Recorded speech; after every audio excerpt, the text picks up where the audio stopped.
Do watching. Alright.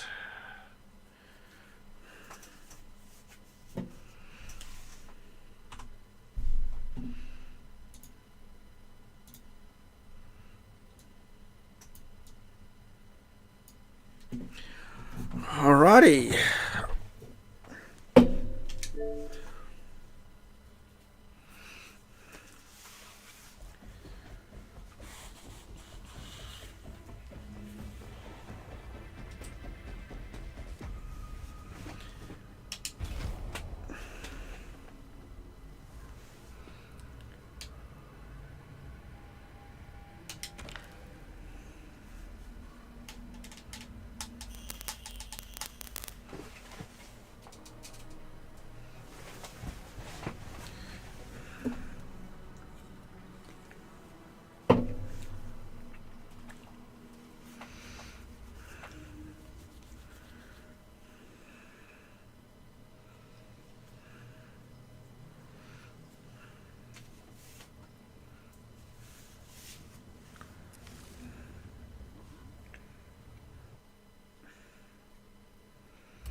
Alrighty, we're doing the next Halloween tower if it appears. It's not there right now. That's great.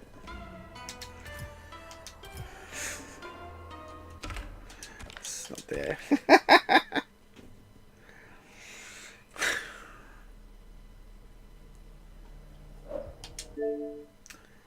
Let's see if we can get the fucker to appear.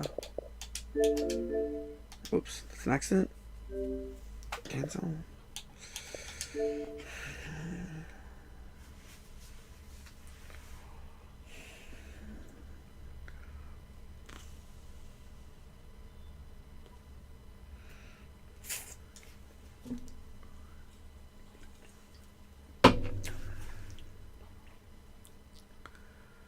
Hello, Silent Hill, Joey. How's it going, guys? Just trying to get this tower to appear. Tower number 3. So, press the A button. Okay. Alright. Let's see if I can get the fucker up here. It's been a crazy day. Did the new Pokemon Gigantamax raids.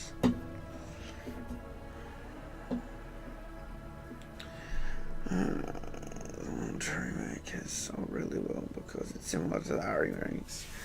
Yeah, the Ari remakes apparently are pretty good. There's still a little bit of censorship in them, but nothing crazy. But I just wish they wouldn't censor anything, of course. But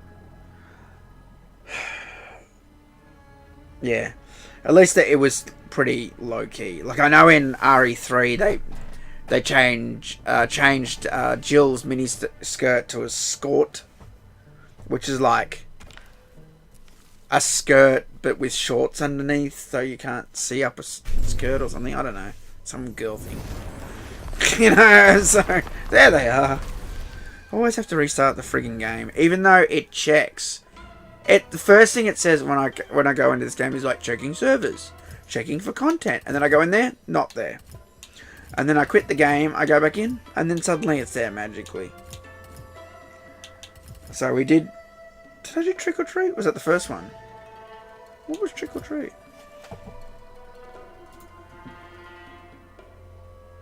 Oh shit, that's a new one, Tower 4. What the fuck? So I've got 2 to do. Shit. I've got Fab-Boo-Less to do and Trick or Treat. That's Tower 3. And that's Tower 4. Oh, okay. Alright.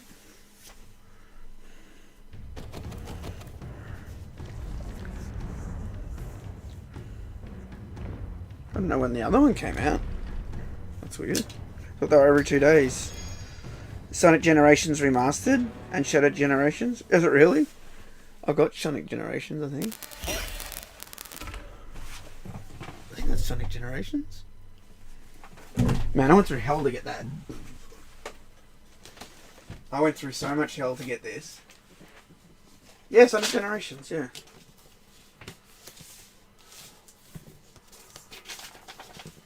I went through hell to get this, bro. in Australia, this was so hard to get. It was so hard. You wouldn't believe how hard this thing was to get. It was nuts. That's actually a really good collector's edition too. It's got like the ring in it and stuff. It's actually a good game too. I never played all the way through it, but it was actually pretty fun.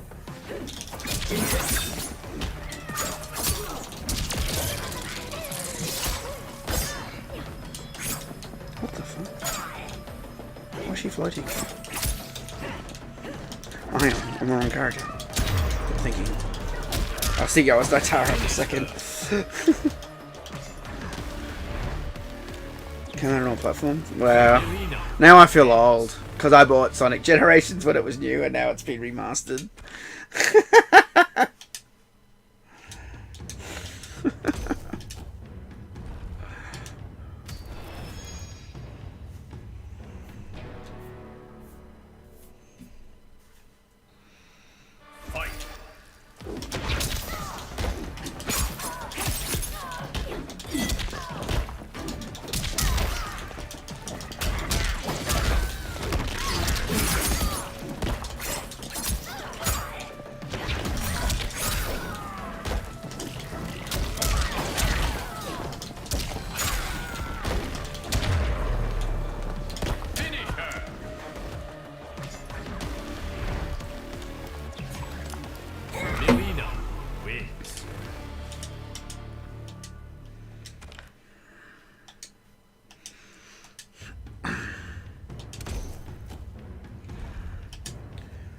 Dun, dun, dun, dun, dun, dun, dun, dun, dun. I guess I'll do Tower 3 and 4 and I'll rename it later to 3 and 4.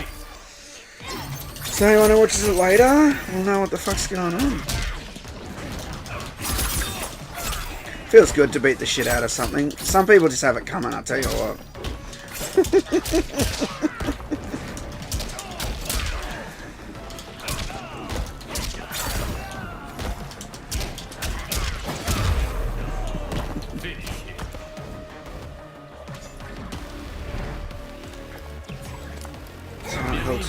But no PS5. Yeah, I don't have a PS5 either.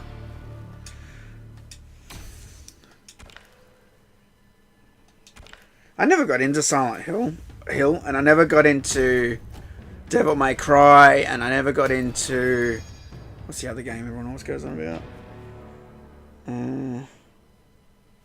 What's the one I'm thinking of? Oh, hang on, does it hit the stupid ball thing? What is this one? Oh, it's the zombies.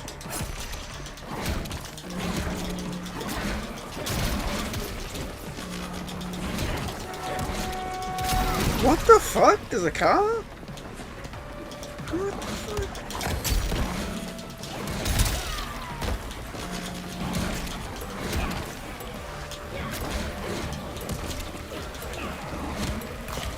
I'm waiting for the car to come again. Does it fucking come again? I know it comes again, for sure. Survive. Got to.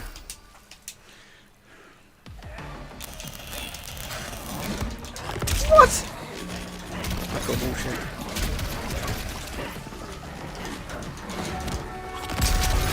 Oh, I couldn't jump out of the way because that fucker grabbed me. That was dumb. I just set myself on fire. I went to the left because I thought there'd be a zombie there, but there was... Survive.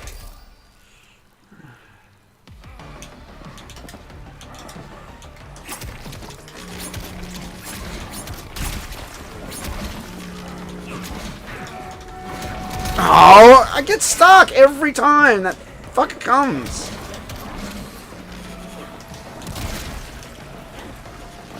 Oh, shit.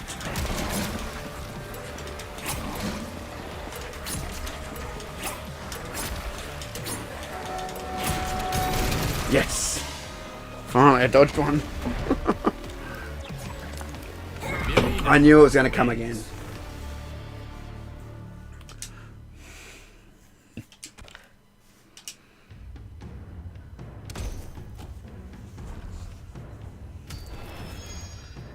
Final 2 remake, Metaphor, Sonic X, Shadow Generations. Test your might. Oh shit. Oh, you fucker. I hate that on the line fail. So bullshit. Get fucked. Oh,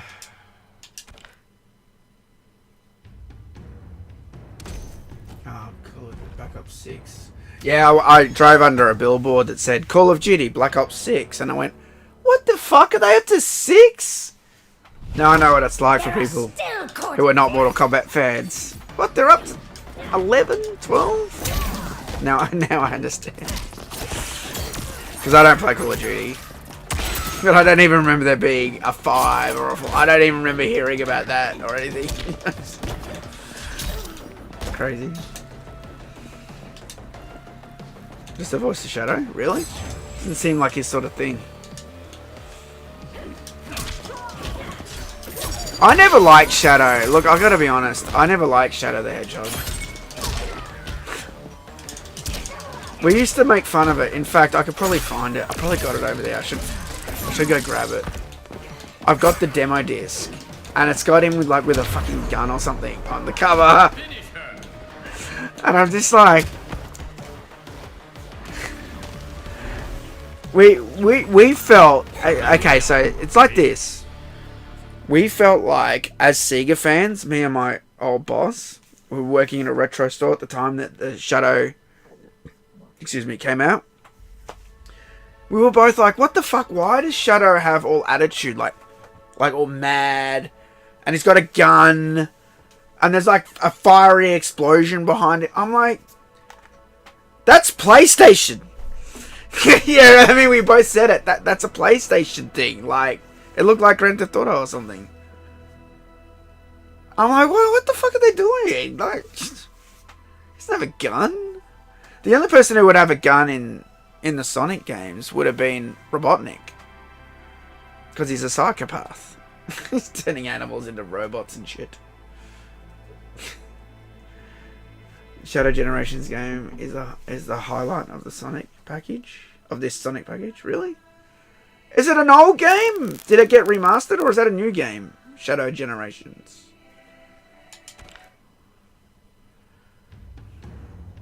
Oh, one more. I thought I was done. Can't believe I failed the test mine. So annoyed.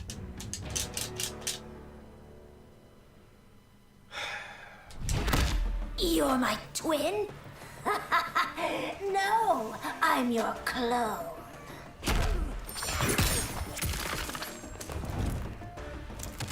You're wearing different clothes though. Fight.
Die.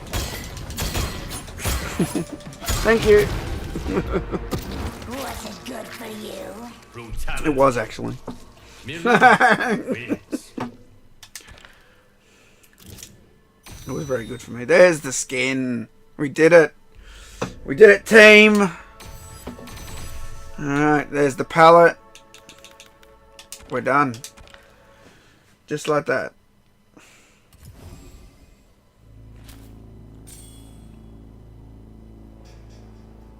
I guess we'll do Trick or Treat now. It's complete. Alright. I guess there can be only 3 towers at a time on that back row. I thought they would have had all 4 in the line. Or all 5 or whatever. I thought that would have looked good. I don't know. I guess I'm just I guess I'm just a logical person. It would have looked good having tower 1, 2, 3, 4, 5 as you go along. Till you got all 5 or 6 or whatever.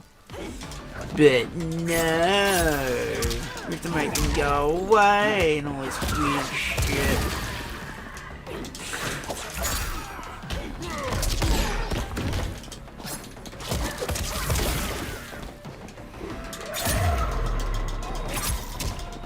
Finish it.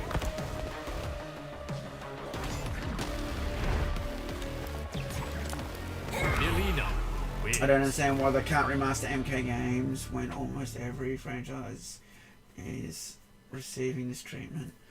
Because it's woke. They don't want to remaster MK9 for a start. So MK9's out. Because if they remaster it, then they have to change it.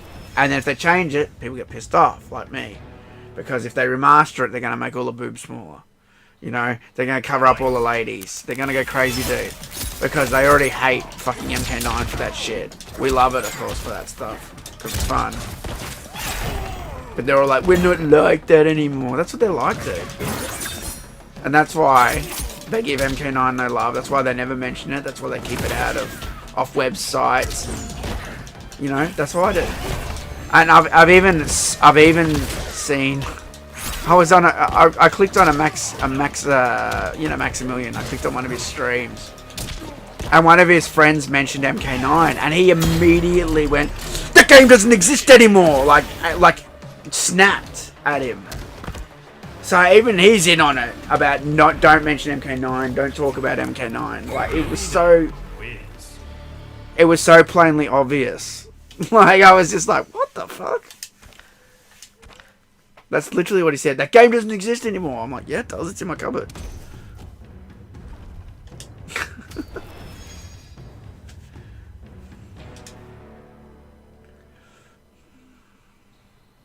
Fight.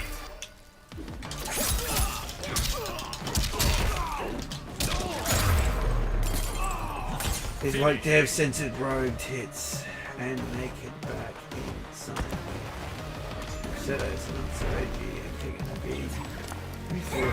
What do you mean, censored rogue tits and naked back? What do you mean by that? That doesn't seem to make sense. How come they remaster Assassin's Creed then, amongst other series with agendas? Because Assassin's Creed's just violence, and it's all about like pushing all the you know, they push all the cultures around the world, like, you know, you got like the Italian Renaissance, you got like, you know, wherever the assassins are from, they push, you know, the cultural diversity and all that shit, right? And they push it in all the games, dude. That's why. So Assassin's Creed is allowed because it pushes the cultural diversity. Mortal Kombat 9 pushes no cultural diversity. It just pushes sexy women with big tits, you know, and obviously it has a great storyline and all that.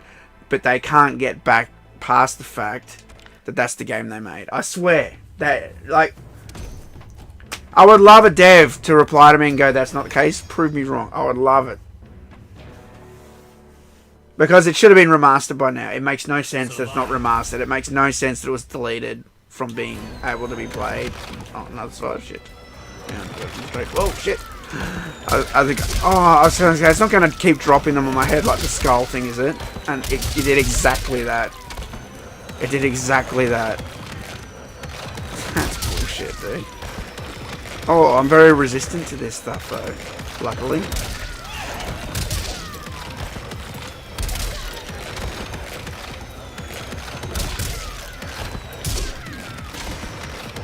Oh, I win. Cool. Melina wins. Rogue the Bat in Sonic Generations was censored to make it less sexy because they're afraid the kids are going to drink themselves to death from the Sonic games. Is that what they're afraid of? Rogue the Bat. Let me look at this. Rogue the Bat. I'm behind on my Sonic games. You said naked though, bro. Like, what did you mean by naked? Oh, I see what you're saying. She's got like 3D rendered boobies. Which one's official? Oh, is that the covered up one? Oh wait, no, that's got cleavage. Rogue the Bat. Oh. Oh no. Someone's done some creepy anime of it. Of course, because it's the internet. What's this, like a Streets of Rage, like... It's Rogue the Bat in 90s clothes. It looks like Blaze. I've never heard of this character, dude. Rogue the Bat. How they censored it, dude? Oh, hang on, here we go. I think I found something. Where was it?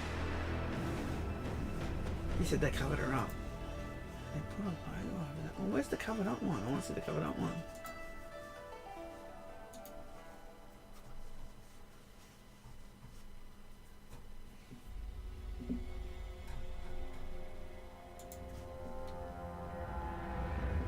Oh, did they make that thing bigger on her chest, that love heart, to cover her cleavage?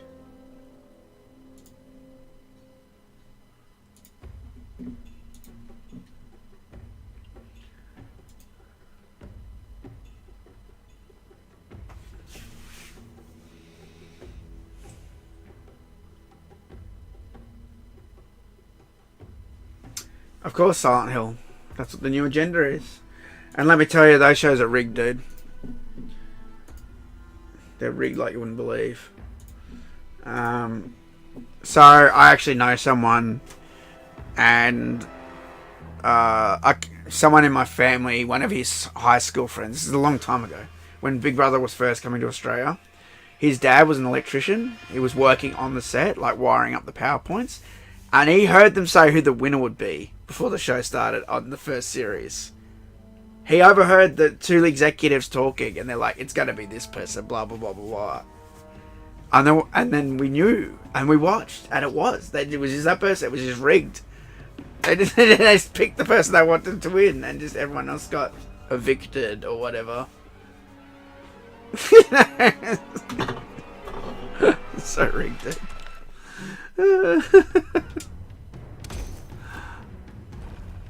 Test your might. Don't mind if I do.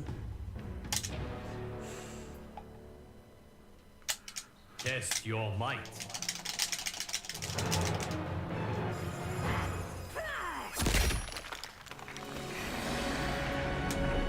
Excellent. Excellent. Took a while to say excellent, Luke King. You're right, mate.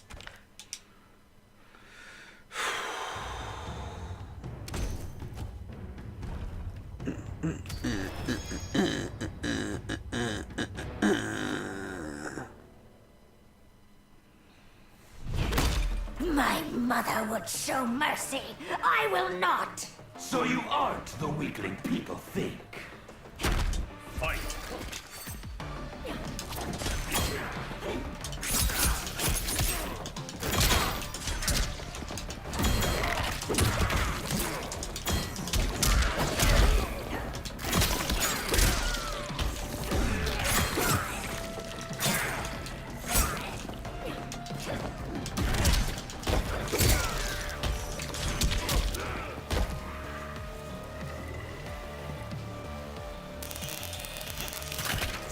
Lots of content banned in Australia, like what?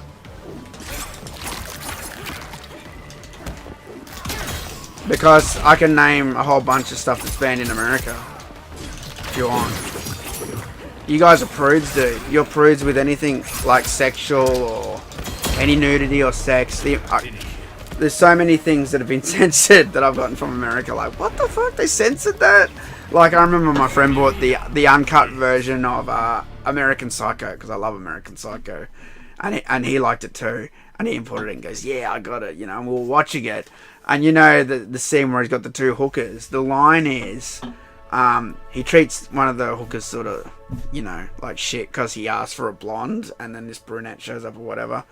Anyway, the line that he says to her is, "Sabrina, get down on your knees so Christy can see your asshole." And we watched it, and they censored that to ass, not asshole. And I'm like, they just had to, didn't they? They just had to. They couldn't. It was the unrated version, and they censored it. They censored the unrated version. I was like, get fucked. We don't censor that at all in Australia. If you buy a normal American Psycho here, it's fully uncut. Fight. I remember you guys can't say bullshit on TV. That's a big no-no. You can't say bullshit on TV. Because I remember Tabmock telling me how Mortal Kombat, when they showed on TV, you know, the line, I smell something, bullshit. It's changed to bull dust or something, or something else. It came up because he asked, I said Mortal Kombat was on TV here, and I said they have a little like commercial break intro and outro, and so I recorded it for him and sent him that bit, and it was from that scene.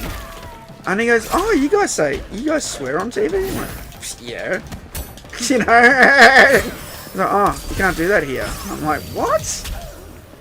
I thought it was America. Mate, we say the C word on TV sometimes, if it's late enough. I think the C word can only be said after 10 o'clock or 11 o'clock or something on TV here. But we say it, bro. And if you go on some of the, we have a TV channel in Australia called SBS. And it has like all the like foreign movies, you know, all the like European movies that are like all like fucking, you know, perverted. I'll just say perverted. You know, they always have a sex scene in it. There's always boobs out. Mate, you see everything. They don't censor anything, dude.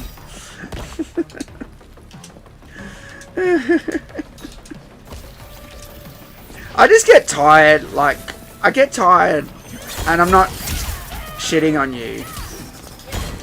Like, I'm not shitting on you for America censoring stuff, really.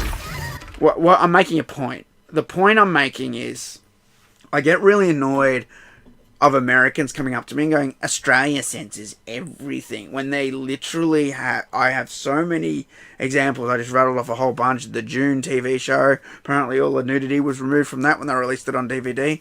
You know what I mean? I can say a million things that get censored in America, and nobody says a word. Nobody says America censors shit. But they do. In some cases, you're worse than us. The reason why Australia censored things is because, on video games per se, is because we didn't have a rating high enough.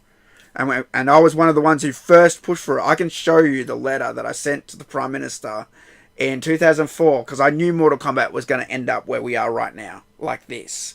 And I can show you the letter. I was one of the first to say, why don't we have an R rating on video games in Australia? We need an R rating. Games were getting violent, more and more violent. We're at like the Xbox era, PS2 era, right? And I could see where we were going, right? And it took a long time. That a movement had to happen. More people got involved. They had booths everywhere. You know what I mean? People signed the petitions. I always signed the petitions. Do you know what I mean? I did all that. And then the last thing was that stupid state premier in South Australia, Michael Atkinson. He kept saying no to it, and all states have to agree to it. And he kept saying no. So it kept delaying the R rating in Australia. And then when he pissed off, it went straight through. Done. Right? The only thing that Australia doesn't tolerate is grape. You know, like grape. In video games, your game will be... It's not even called banned in Australia. It's called refused classification. It's another word for ban, though. It means you can't get it here. It won't be sold here. If you have a game with grape in it, it's not coming out here. If you have a game that has any sort of like using drugs for a bonus or like an incentive, they'll ban it. They don't like drug use and they don't like grape. You're so lucky to live in Australia. Us Brits perceive it to be the most chilled and relaxed country. It can be, dude. Like, there's still psychos, man. I almost got into a punch on today over Pokemon because some psycho started bullshit with me, and I just said, "What's your problem?" You know, over Pokemon, man. There are psychos everywhere. Everywhere. It doesn't matter where you are. And I hear what you're saying because I've seen a lot of stuff about the UK. And I know the UK has gone down a bit with all the immigration and stuff. It's like, I don't know. It's unsettled the country, regardless of how you think. I think it's affected the country, right? That's another argument. But we had a discussion today. Another friend of mine, a Pokemon player, and another guy about Palestine, Israel, and you just can't have that conversation with some people. You just can't. They lose their shit. You know, it just doesn't work. You know? One guy was losing his shit, and I'm like, calm the fuck down, man. He was like going red and fucking like a beetroot. And I'm like, dude, we're talking. Calm down. We're in the pub. You know? I can't say the real word. You get demonetized. Use your imagination.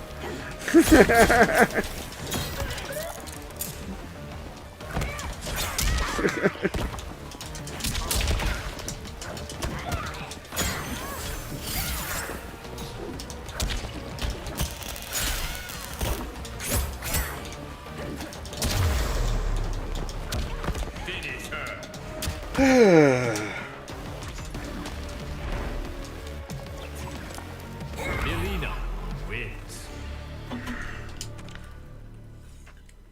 Alright. There it is. Done.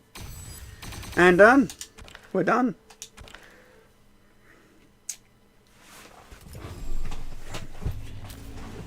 So according to this, how many towers are there?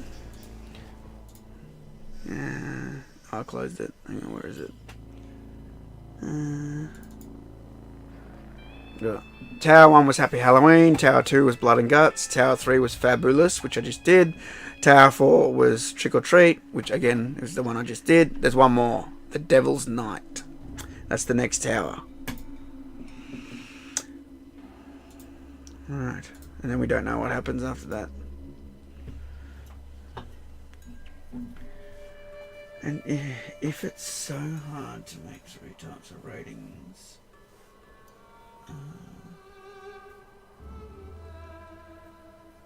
kids 5 plus, teens 14 plus, adult 18 plus, positive.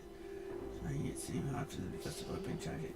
One of the ways that they got the R rating improved was really clever, actually.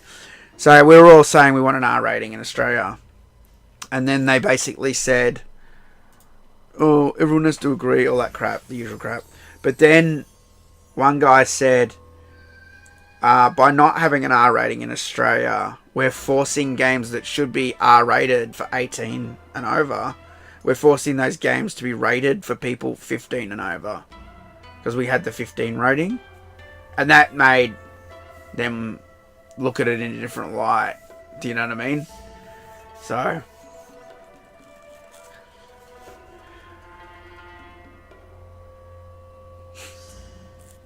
I've been in the game store too when I've been there when some kid goes up and he's like, 1 copy of Call of Duty Black Ops, please. And then the guy I know who works behind the counter goes, well, 12-year-old Timmy, this game is MA 15 plus. You have to be 15 to play it and 15 to buy it. I'm allowed to buy it. My mum said so. It's like, yeah, well, you're going to have to get your mum. Or your dad. I can't sell it to you. And then they leave. And then they come back with the parent. That's the game I want. And then the guy I know behind the counter goes, it's just that, you know, it's restricted. It's for people 15 and over only. And then the mum's suddenly like, wait a minute. Why is it restricted? And it's like, well, it has violence in it. It's really violent. It's got drug use. It's got nudity, swearing. And then she's like, oh, you're not getting that game. You're not getting that game. The amount of times I've seen that happen. So it works. It works. The rating system works. I'll tell you what. High impact bloody violence. As example, banned because of sexual activity and drug use. Range of incentives and rules. Example, at least in video games.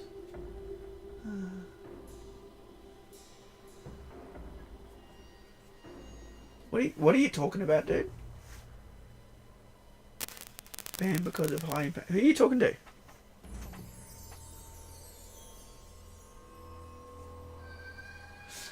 We ban for incentives for drug use, and we ban for grape scenes, and we ban for.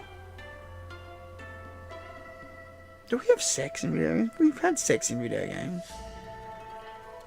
We don't have sex in video games much, but we have had it. But it's not. It's never graphic. The most graphic game. I'm still shocked this game got out. I still love this game too. It's a fucking excellent game.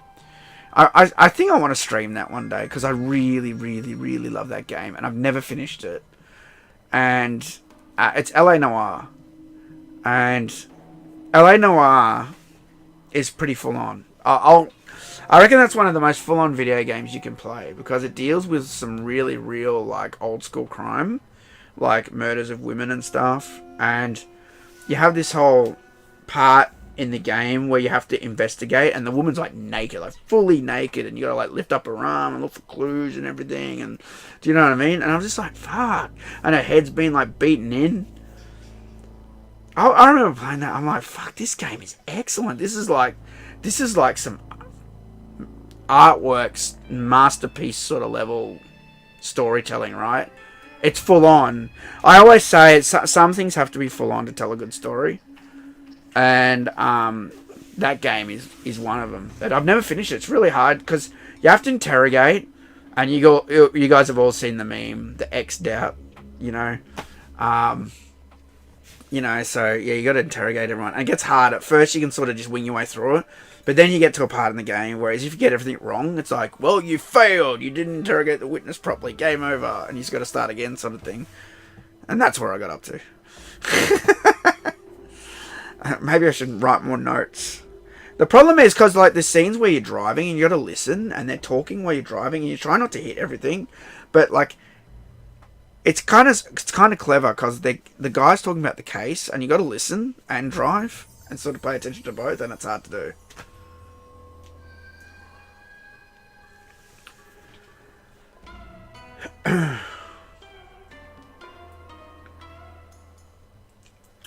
Every time I asked them what games they play, their answer was always Call of Duty or GTA, and these are 6 to 10 year olds. Yeah.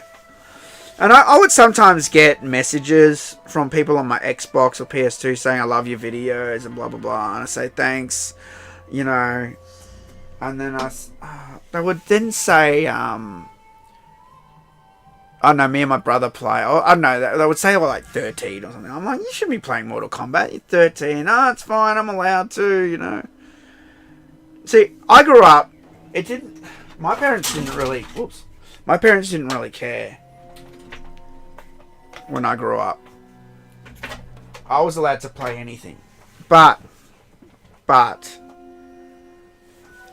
when I say I was allowed to play anything.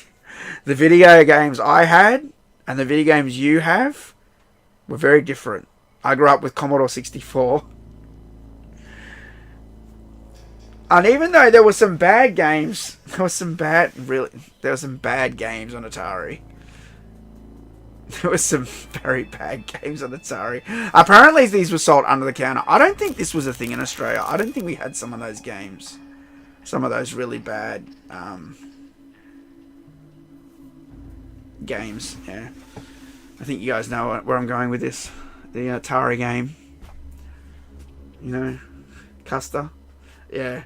Yeah.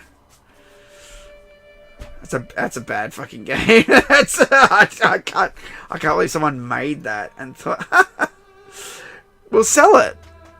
That's actually pretty bad. I'm all for free speech, but that one's pretty bad. The fact that they made that and sold it in the shops. Pretty despicable.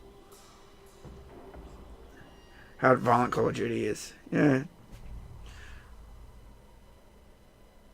Yeah, that's right, Silent Hill. Like, games these days are pretty full on. What was the game? Was it Call of Duty 2, yeah, that had the whole airport thing? Where you basically participate in a takeover an airport? The system was, Stephen. I'm not sure about the software in question. Oh, that was Modern Warfare 2. Everyone always talks. You know, I've never played that game, but I've been curious. I think I did watch a video of someone playing it though, because I was very curious about it. Oh, there goes the tower. See ya. I still reckon they added this because I said so. I said it in a video. I'm like, remember when we had the towers and they like and they crumble? I remember saying that in a YouTube video. And now here we are. There it is. I helped a bit. Maybe there were some other people who said it too. This is so much better than that stupid portal maze in the middle. Fucking hell.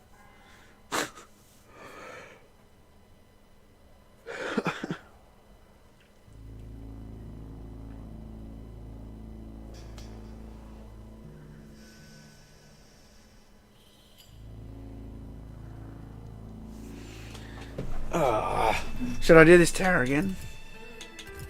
I guess I'll do this again because I failed the test your might just to be a completionist. I don't know if it counts. Like if you fail the test your might, I don't know if that fucks it all up.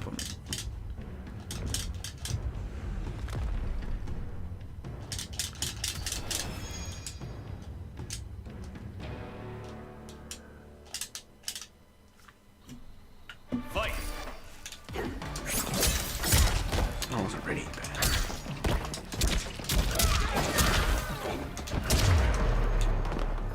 Finish her.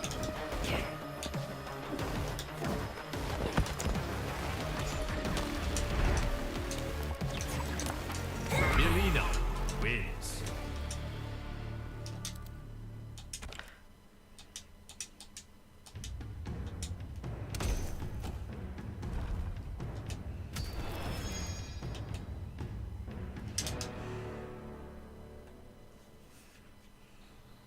Fight.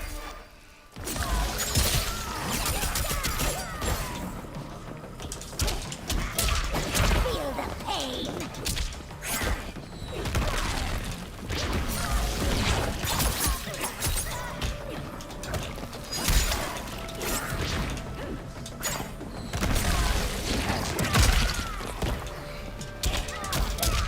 Unacceptable.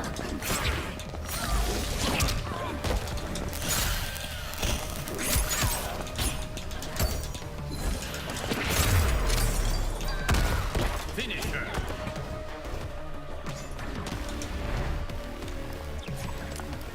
Melina wins.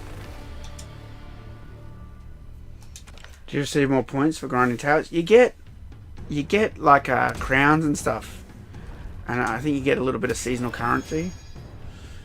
Fate, how's it going, mate? Fight.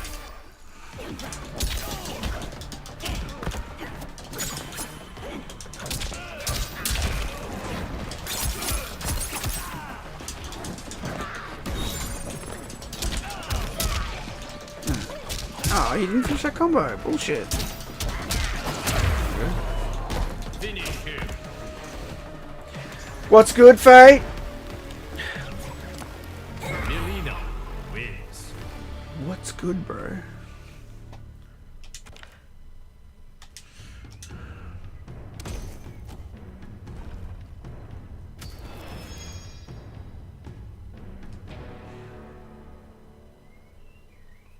Survive.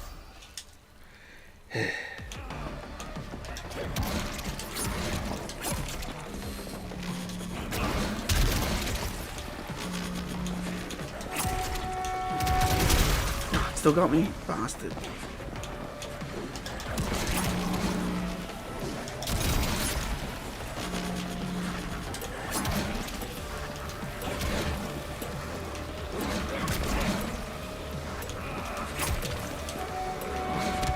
Ah! Oh, still pass.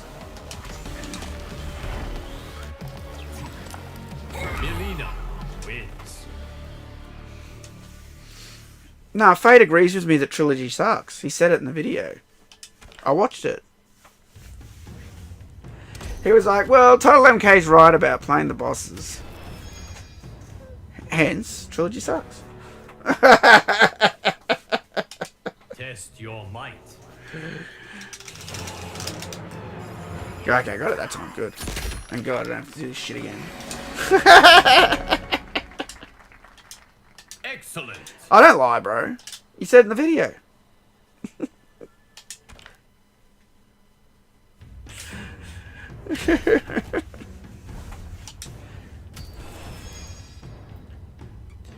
Freaking MK trilogy. Already they Fight.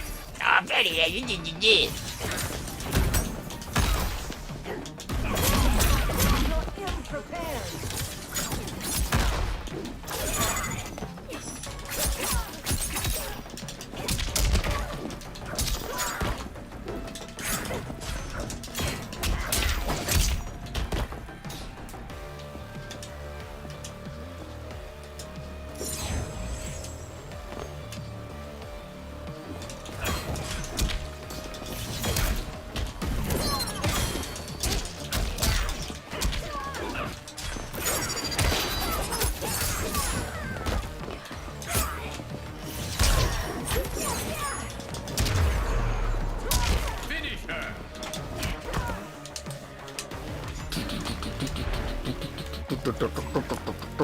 Melina wins. Where's the Halloween Mesa Netherrealm? Oh, that's right, I forgot. Can't have rich, middle-aged, white man, Johnny Cage with a big screen TV and arcade machines. That wouldn't be good. How do you Fight.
Oh, take that. work didn't need you?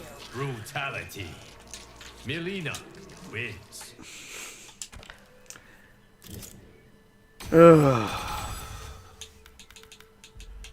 The work stuff's been on my mind a lot more than usual lately. So this is what you get for beating the tower. Sorry, I skipped the other stuff, but what's it gonna give me now? It gives you stuff at the end of the tower. I think sometimes it gives you stuff here. See, I'm close to getting those dragon crystals. I need to do. How long have I got? Fucking 2 days. Fucking serious. I need to get 2,500. I guess I'll do that now. Something to do while I talk to you guys.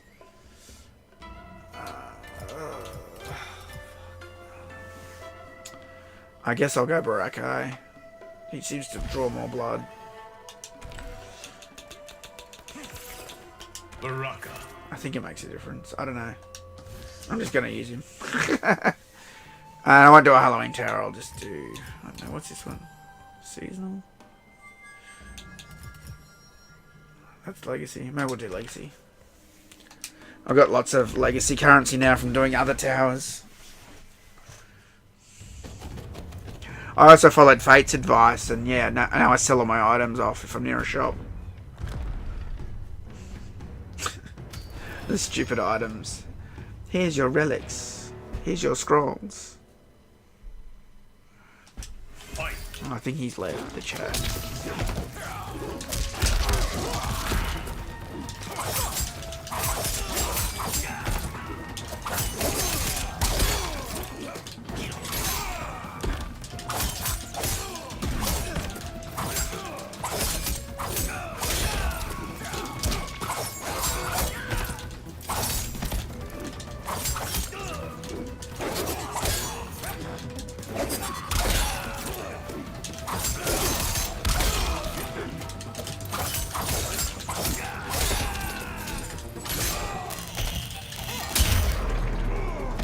Finish him.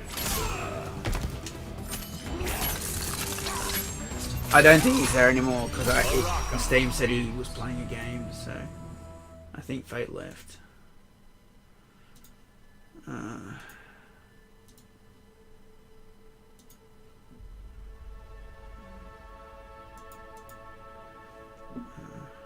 do I see users now? Oh, participants, there it is.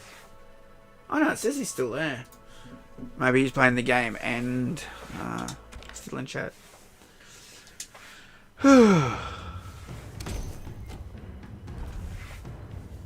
Oh, it's delayed and he's not there. I'm not sure.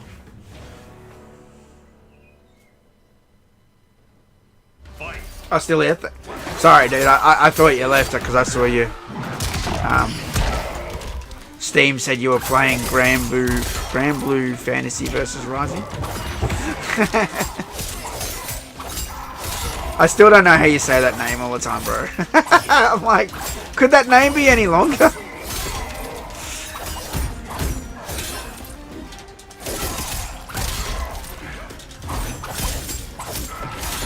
Four monitors. Well, you got more than I do. I got two.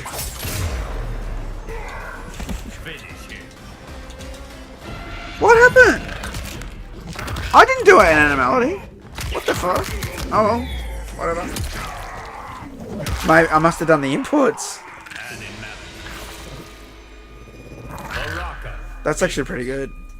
The spines are actually pretty suitable. That's pretty cool, actually. I like that. I like the animalities in this. They went crazy. They're perfect.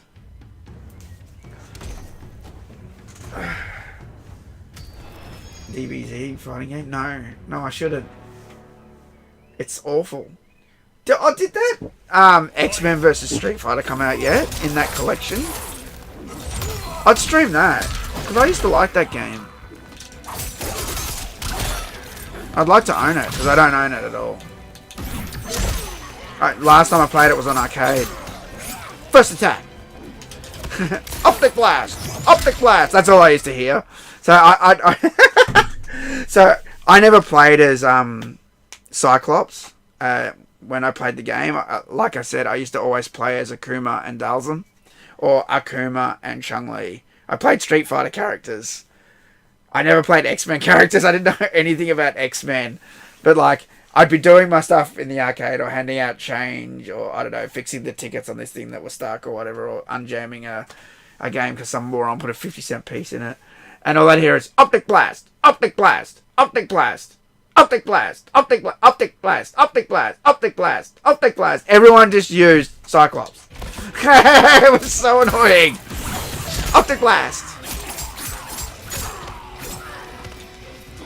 And then the other one you'd always hear, I don't know who it is. I don't know which X-Men character it is. All I know is he'd do his super and he would call in some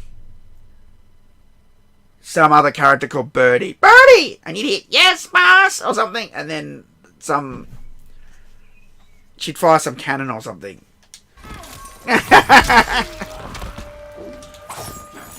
It's funny because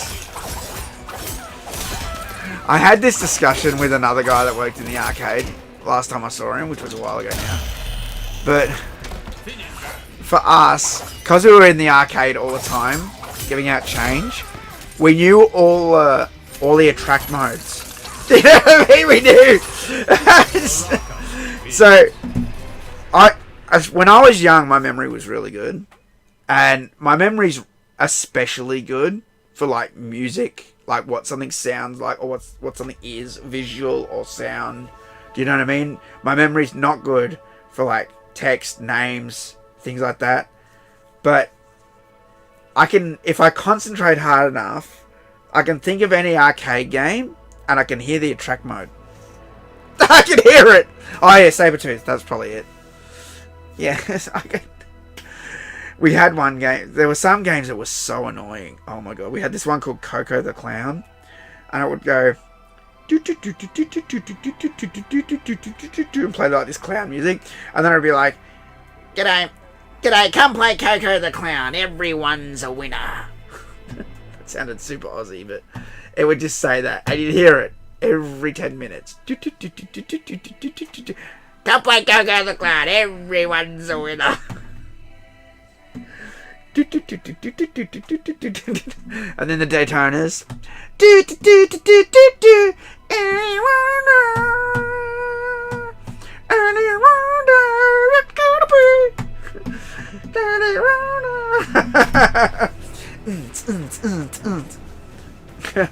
I don't think we had a track mode on Time Crisis. Did we have a track mode on Time?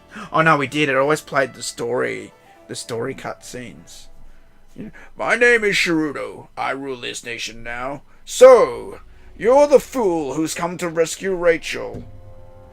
Since you have travelled so very far, be my guest and let me entertain you. Shirudo Garo. We never had Cruisin' World. I'm pissed about that. We had Cruisin' USA. But we never had Cruisin' World. And Australia never got Cruising Exotica at all. We never even got that on Nintendo 64. I was spewing. Because I've got Cruising USA and Cruising World on Nintendo 64, but Exotica never even came out here. But I really like Cruising Exotica. I love the Russia level. The Russia level is my favourite, where all the MiGs fly overhead and go like that. And it has the best music on that level.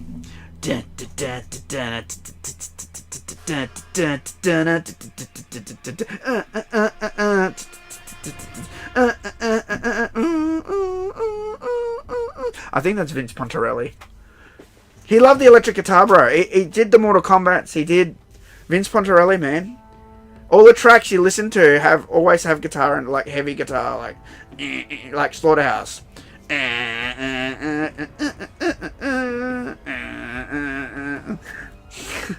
I think it's because Cruisin' World. I don't think Cruisin' World sold well in Australia, so we didn't get Exotica. Soul Davida and Cruisin' USA. Oh, Beefcake Boy. I asked him about that. I said, "Where are the Beefcake Boy photos?"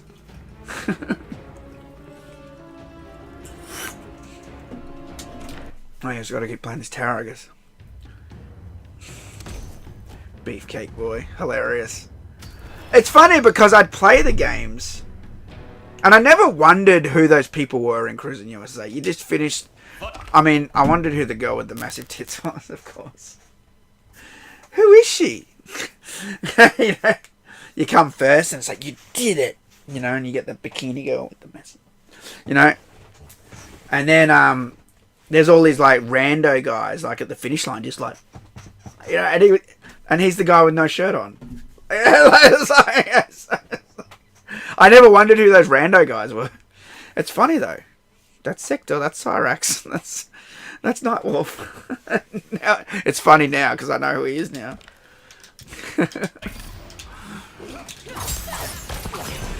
He's cool. He's really great to talk to, Sal, man. You miss light gun games? What's your favourite light gun game? I'm curious. Because a lot of people say Point Blank. That's a good one. But mine's Lethal Enforcers, of course. I love Lethal Enforcers. I've always loved Lethal Enforcers. Always. I came this close to buying the arcade cabinet once. Really close. Because I love it. I love it. It's a great game. Lethal Enforcers. Player 1, Player 2.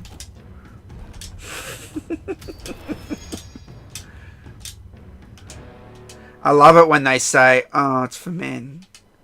Lethal Enforcers. I'm like, you know, Player 2 is a woman, right? And they go, "What?" All the idiots don't have no clue. Oh, maybe that's why I thought it was Shang Tsung the other night. He's got the same sort of clothes as Ermac. Is that why I said that the other night?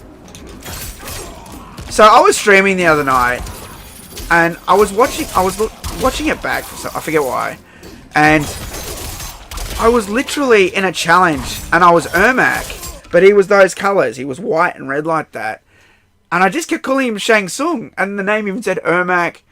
It even had the picture, but I wasn't looking up at the energy bar. I was looking more at the character I was playing, and then I watched it back like, why was I calling him Shang Tsung? And I couldn't figure it out, like, what went wrong upstairs.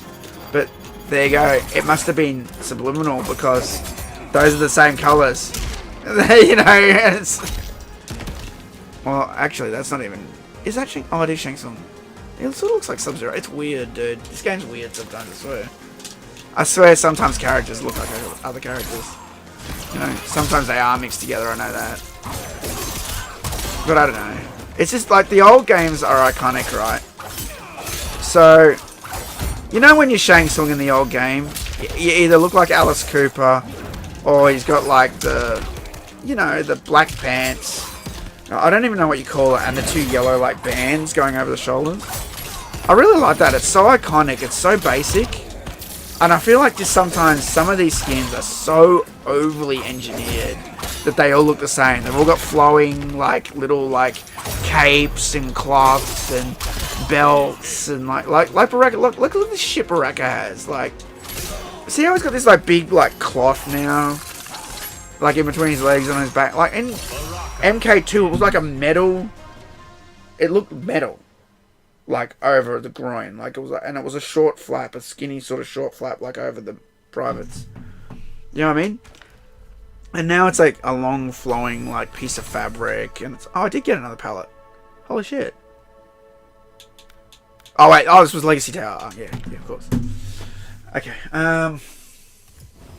so stupid how Baraka is dressed in pink and dresses like Melina. I'm glad you agree, dude. Well, I'm using the purple skin because that's a Twitch skin. Oh man, I got to do it one more time, and then we should get the dragon crystals.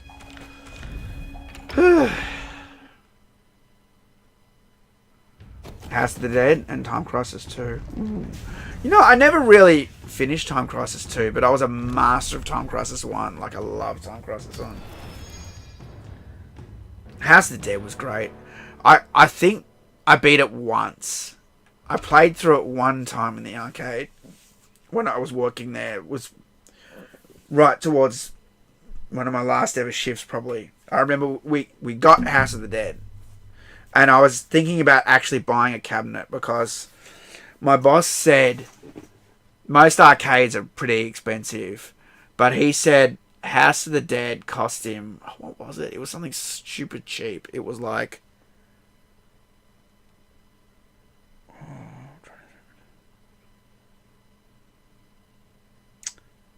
I think it was like $8,000. I don't think it was even that much. I think it was like $5,000 or something. Because it was just, this was a single upright one with the two guns. This was sort of the smaller, this wasn't the deluxe cabinet, right? But everyone was playing it. This thing would overflow with money. Like, we'd empty it every day and there'd be like $500 in it. And I was like, oh my god, this thing. It was like Daytona. Daytona would just make money. It just always makes money. It never stops, right? Same with House of the Dead. I don't know, there's something about it. Sega really knows how to make a game. Ask anybody who worked in the arcade industry, they'll tell you that. The games that Sega made were top of the line. Like, Daytona USA, Manx TT Superbike,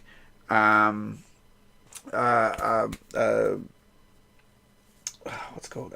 Scud Race, I can't blank. The off-road other racing game, that Sega Rally, and Sega Rally Championship. Although I like Sega Rally more.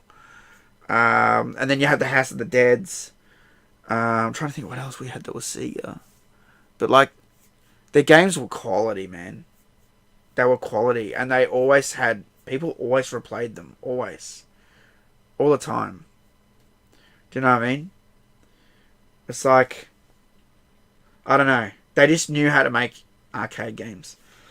It was so cool going... I wish I could have spoken to someone. But it was so cool going to the Sega. I went to the Sega office. In Japan, I went there, and I put my copy of Sonic and Streets of Rage on the reception desk on the bottom floor. There was no one there. Everyone had gone home for the day. I was late. Oh yeah, of course, Virtual Cop. We had Virtual Cop 2. We didn't have Virtual Cop 1. We had Virtual Cop 2.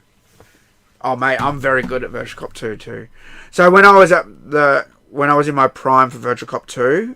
I knew where every guy was going to be, and I just like bang, bang, bang, bang, bang. I knew off by heart where every guy was going to jump out and go, hey, hey, and I'd get all the lives. You know, I used to make the cars flip over. You know, at the start how it's like big chase, and a lot of people don't know this. There's so many things you can do to like disrupt like the background. So sometimes this can work for you and against you. It's kind of, it depends how you do it. It's more so on the cars, but like, you know, at the start how they're robbing the jewelry store. You can shoot the lights up the top, these big lights, and they'll drop down and they sort of block the way. You can shoot all the display cases, they'll all break. But later, when they get in the cars and speed away, if you shoot out all the tires, the cars will, the tires will explode and the car will flip over. And sometimes you can flip over a car out of the way of another car coming. Like, it depends in which order you do it. But like, I used to just shoot all the cars. But sometimes they can be in the way. You risk that, you know. The Lost World Jurassic Park. Was that Sega? Was that Sega? The Lost World Jurassic Park. I think we had that one.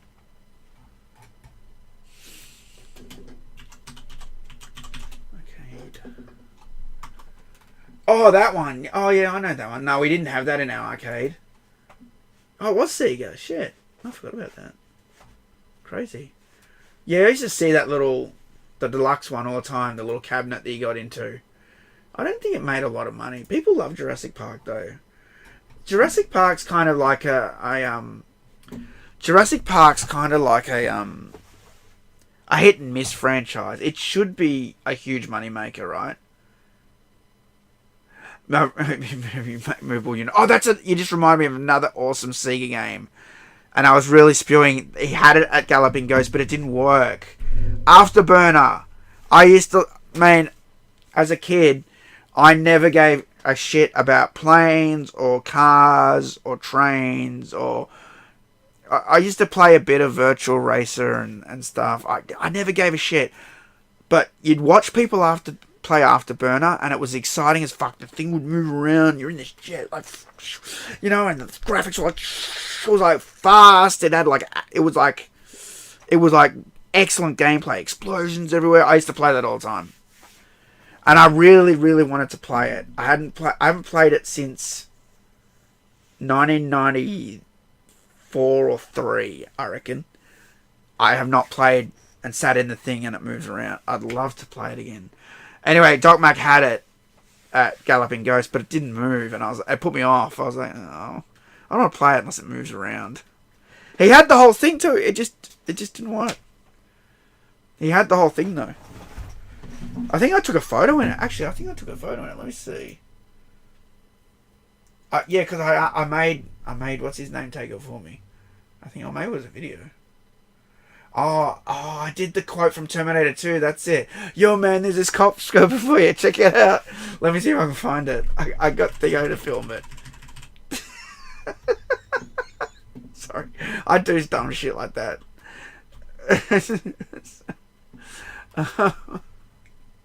Where is it?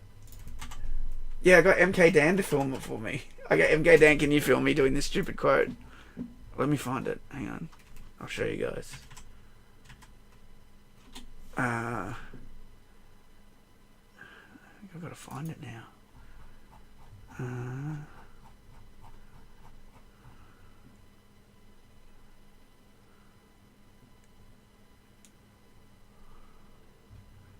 Yo, man, this is cop scoping for you.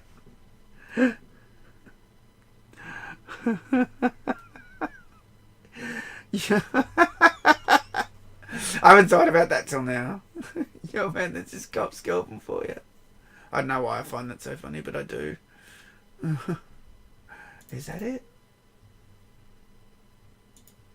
I think that's it. Hang on a sec.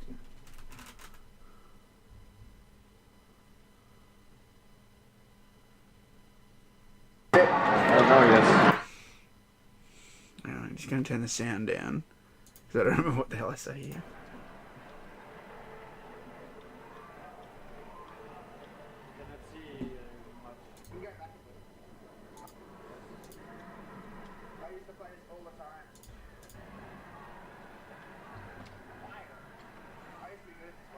Oh, I actually do play it.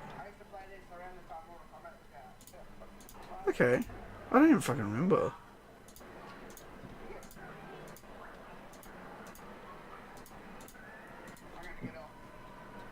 I swear I did a Terminator 2 quote. Is that this one?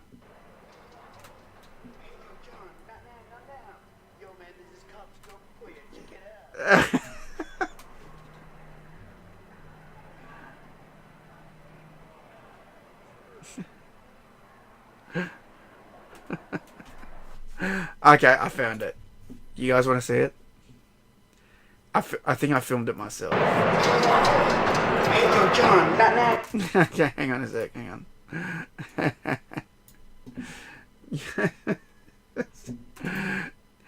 Alright, you guys ready? Here we go. Hey, yo, John, not now, not now. Yo, man, this is Cop Scope for you. Check it out.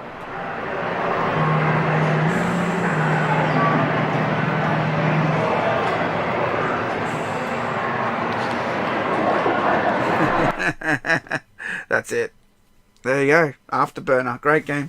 Who spotted the Dr. Pepper, by the way? Who spotted the Dr. Pepper? Who had the keen eye? All I drank when I was in America was Dr. Pepper, dude. There it is. I drank so much Dr. Pepper. I drank so much, dude. I love it. Alright, continue. Fight.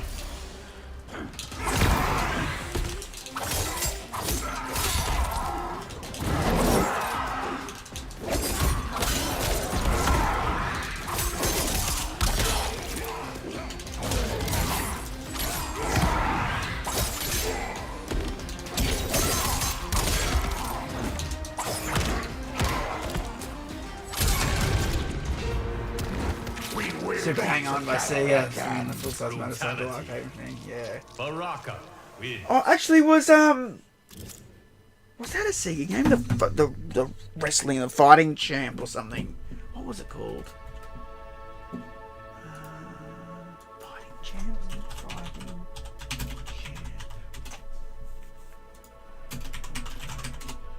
Wrestling champ or something. What was it? It was called something like that. Not Karate Champ. No, it had like a.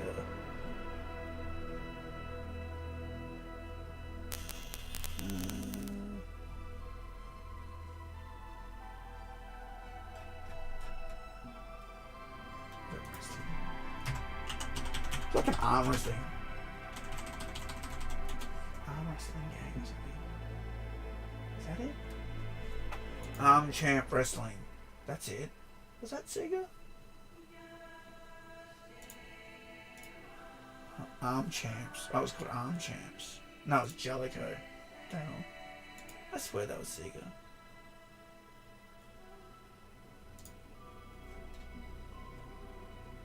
No, it was Jellico. I had no idea they even made arcade games. That's crazy, bro. Weren't the Jets F111s? I think so. I think it was. Yeah. I'm not really like a plane guy. I can't tell you like, you know. Fight. I think it was though, because it was like the 90s, right? And like, I don't know, they were talked about a lot. F111s in movies and stuff, so they probably was. Such a good game.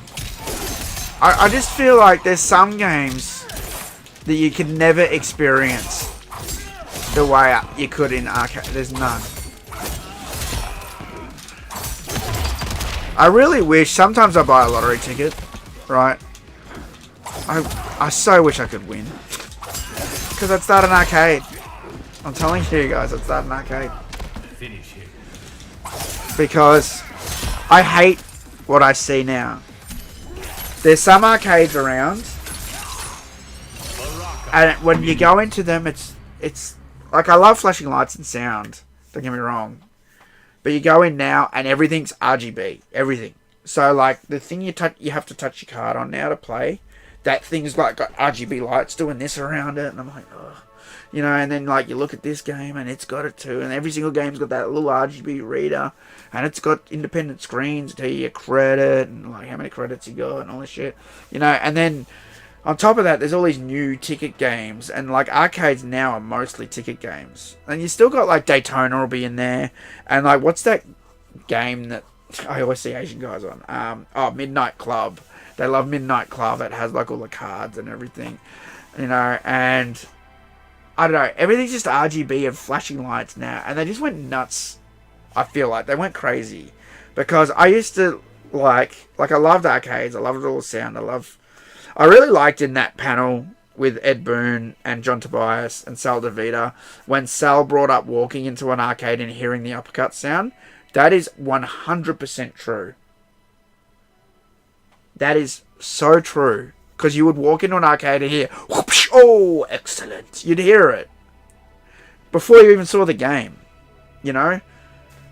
And it's just, yeah, like, arcades now, it's all ticket games and Daytona. That's what it feels like it is. It's ticket games and Point Blank. It's like 5 games that are allowed. So they always have the basketball game. They always have the games for the kids, you know, where they throw the like skee ball and all that. And then they have like, I don't know, more adult ones like I said, the basketball ones. And then you got the punching one, like Dragon Punch. You punch the thing, you know. And then it's just basically then there's like Daytona, maybe the new Cruisin', some of those Raw Thrills games that Eugene Jarvis makes now that they talked also about in that panel. Actually, sorry, not that panel, on the podcast he did the other night, The Fourth Curtain. A lot of those Raw Thrills games, which it's not bad, but I just hate the fact that you can't go into an arcade now and find a Mortal Kombat machine. You cannot go into an arcade now and find a Prop Cycle or an Afterburner, or do you know what I mean? And there's certain games. I mean, did Afterburner even come out? I assume it did. It came out on some system, right? But it will never be the same as playing it in the arcade. Never. Because it moved around, it's exciting. You sit in the thing, you know. It will never be the same. And there's no way you can experience it unless you find it in an arcade with a working cabinet.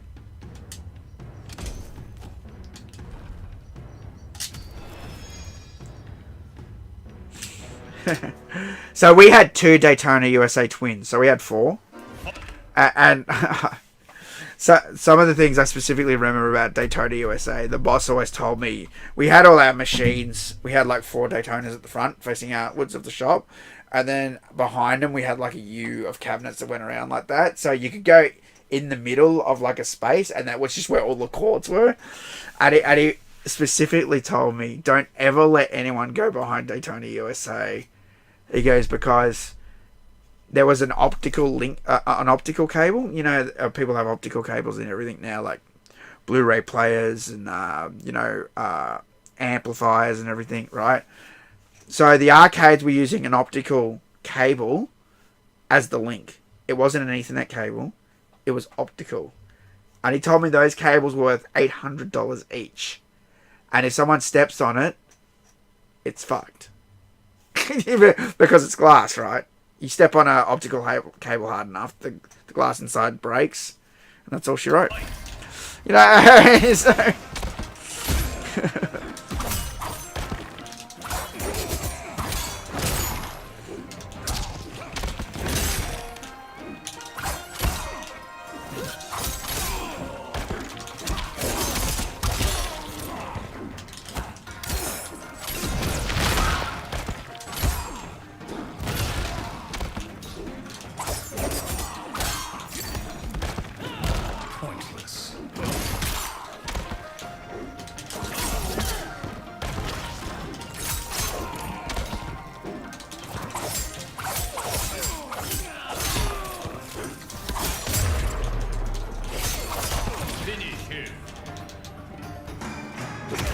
I'm not even doing this fatality. I pushed down forward B. I don't know.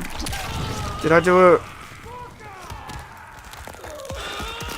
I either did an easy fatality accidentally, But I push B. Or I managed to just do the inputs, I guess. I don't know. Crazy. Daytona USA 2. I like Scud Race. One of the most. I actually, like, everyone loved Daytona USA. And I was alright at it. I used to always go automatic though, no manual. And we got Scud Race. I remember getting Scud Race. It was so exciting. They delivered the cabinet and it was wrapped in so much shrink wrap. We were like ripping off all the shrink.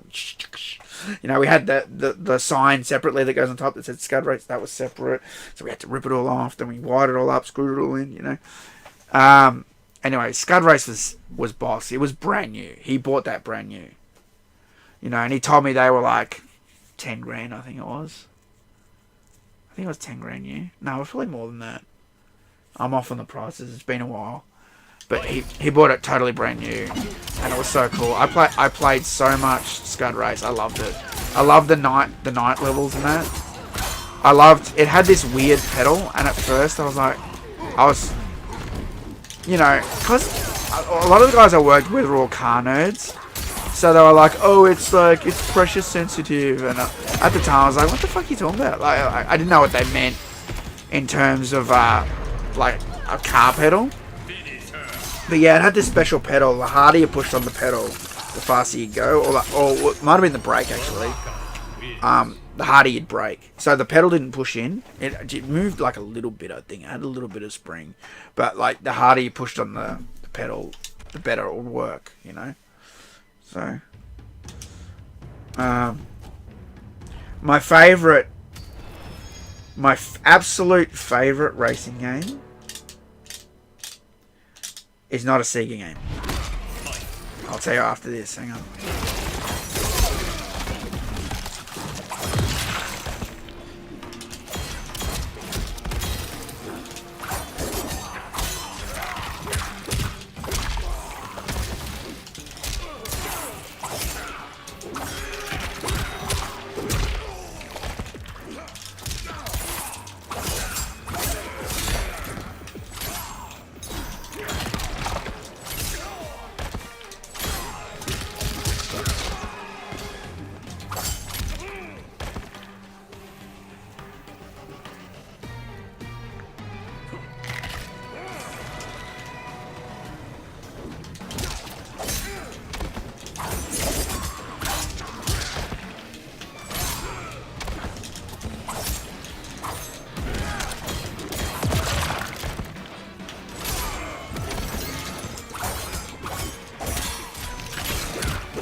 Let's see, do I get the crystals? Give me the crystals.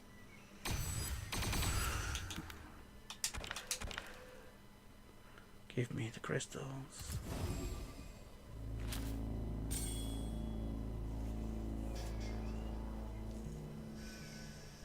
What? Oh my god. 9,938 of 10,000. Are you serious, bro? Are you really that serious? Oh shit, I shouldn't have done this now. I just wasted some... Oh, whatever. I've got tons. I'm like, I'll just do it again and do one fight and quit. I'm like 40 short or something. Like 60 short or something.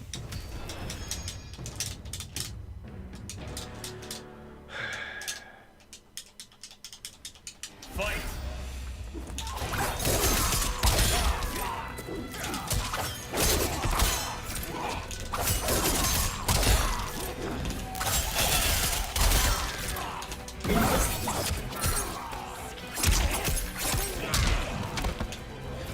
Oh, I forgot to tell you guys what my favourite racing game was. That wasn't Sega, I forgot to tell you. I don't know if I should tell you or if I should show you.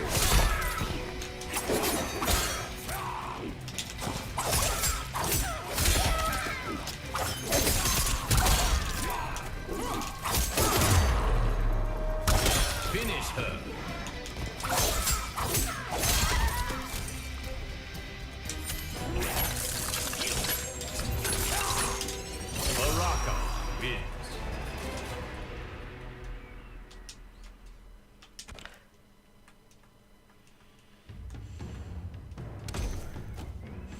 I'll show you a photo. Hang on a sec. Let me just click this.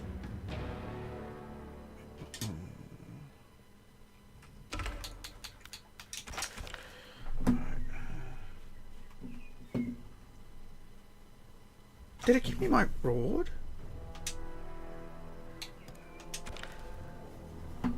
Better. It didn't pop up. There it is. Thank you.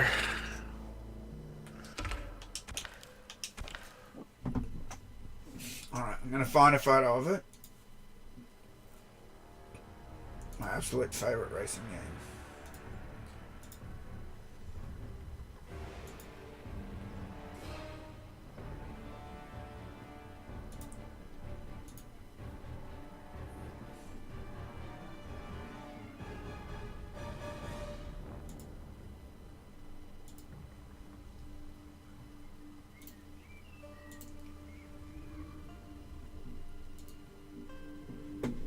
This isn't a high-res photo, but it's the best shot I can find.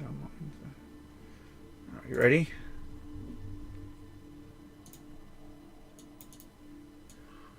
Oh, shit.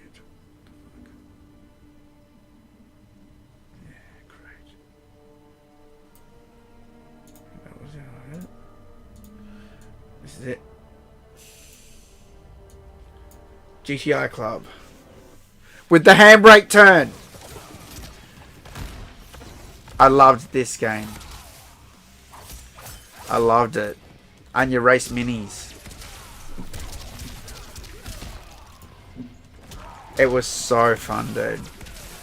And me and one of the other guys, we would compete against each other. That we worked different shifts. But when you got your name in on this, it wasn't just 3 letters, like, you know, TMK. It was, you could put like a whole word. I used to put Scorpion. Like when I get a high score and it would fit.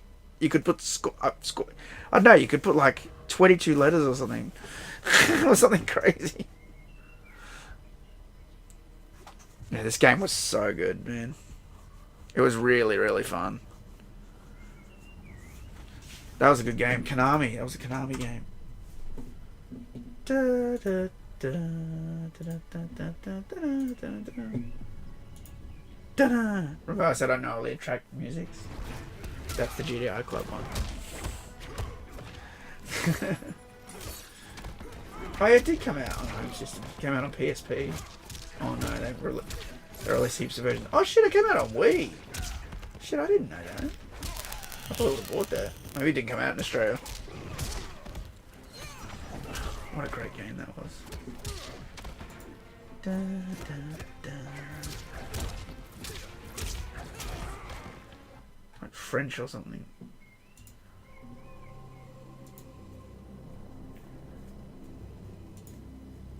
I was gutted when they took that away. I was gutted, man. I remember we had it in our arcade for ages, and then it just, the boss got rid of it one day, and I was like, fuck. Me and the other guy that used to play each other, we were so pissed because we had like an ongoing competition too, and I'm like, I'm pretty sure I was the last to have the high score on it. And he's like, no, I'm pretty sure it was me, and I'm like, no, I beat your score because I remember I used to know the time, whatever it was. So he would be like, you know, a minute 13 or something. No, I got a minute 12. I never knew. We never knew for sure who had the final high score on that because it was so compete all the time. I think I've told this story before. One of the most annoying things, it was Time Crisis. So you could play through this whole story mode of Time Crisis, or you could do Time Attack. And Time Attack was you pick level 1, 2, or 3 and get your best time, right? So I picked. At first, I wasn't good at level 1. I don't know, everyone had better times. Same with level 2. But level 3, I got really good at. I could beat the last guy really fast. So level 3 was my jam.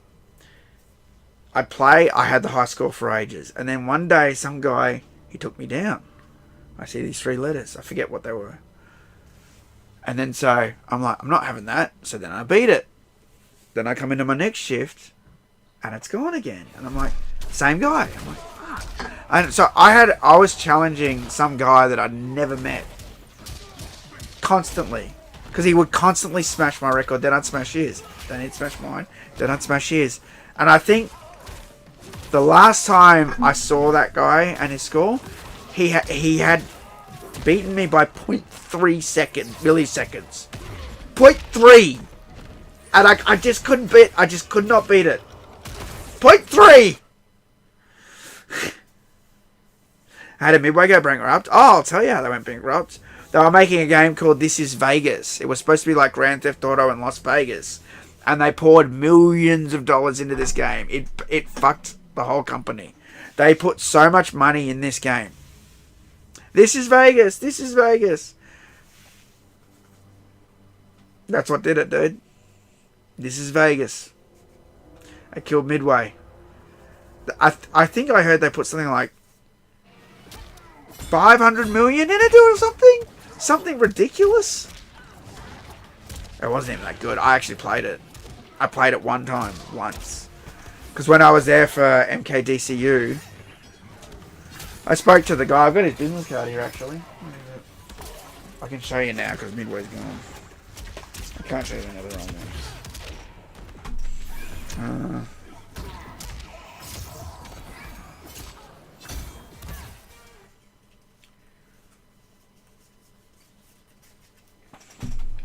I've got it in here somewhere. I've got his business card. It was Surreal Software. Oh! I've got Josh Way's card. I forgot I had that. Lots of good cards in here. Okay, Gaming. Ubisoft.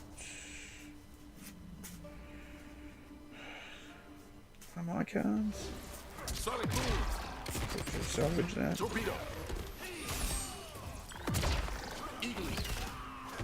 Where is it? I know I got it. EA. 2K Games, Capcom.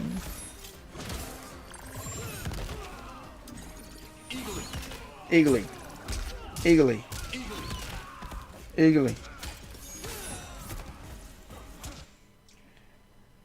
Oh, I got Sega's card from Australia when they were around. That's sad. And I got a card here for the hotel that I used to stay at. That's gone now as well. It's one of these. Warner Brothers. Shut up, Havoc. Fool. Another EA card. 2K again. Namco Bandai. No, where the hell is it? I know I got his card. Because it's like silver. It's kind of cool looking card. Did I go past it?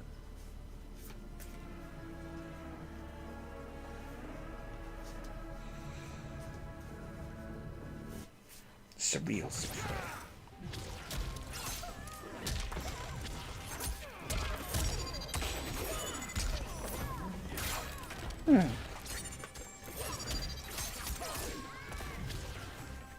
I can't find it. Try again. Maybe I went past it.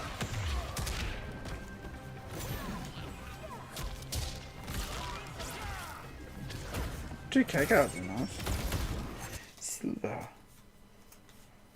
Anyway, it was Surreal Software was the company making it for Midway. They were the developer. And I put so much money in that game. I had no idea until I watched a video recently. Someone did a video covering it on YouTube. And I watched it. And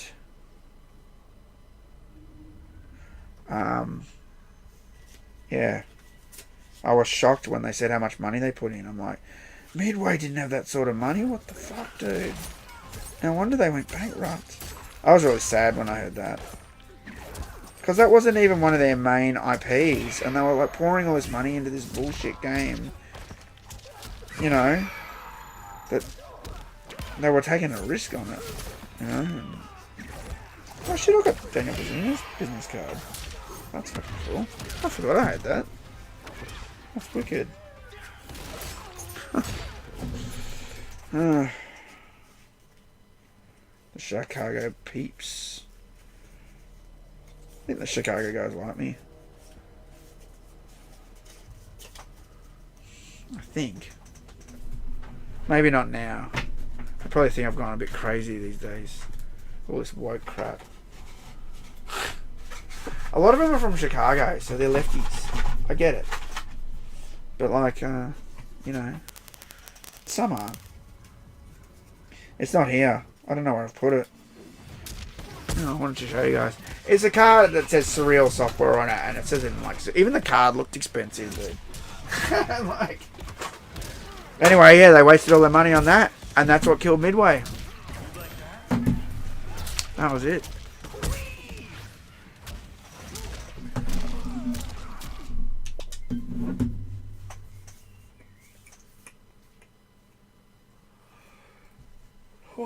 I'll show you the trailer. You want to see the trailer? I've got it. Oh, that fan's loud. It must be warm. It's only on level 2.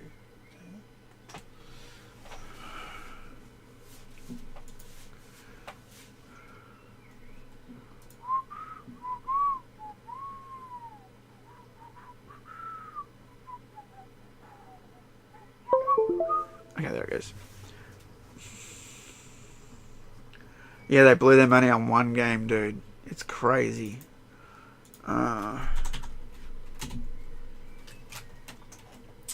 have a look.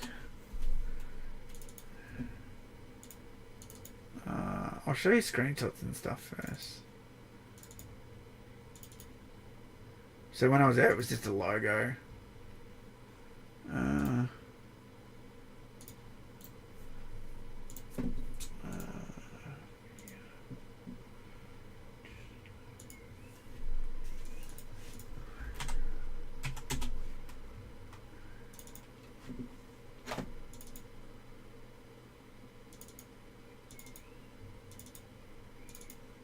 Here you go. This is Vegas. That was the temporary logo. I don't know if they ever got to a more official logo. Were there screenshots?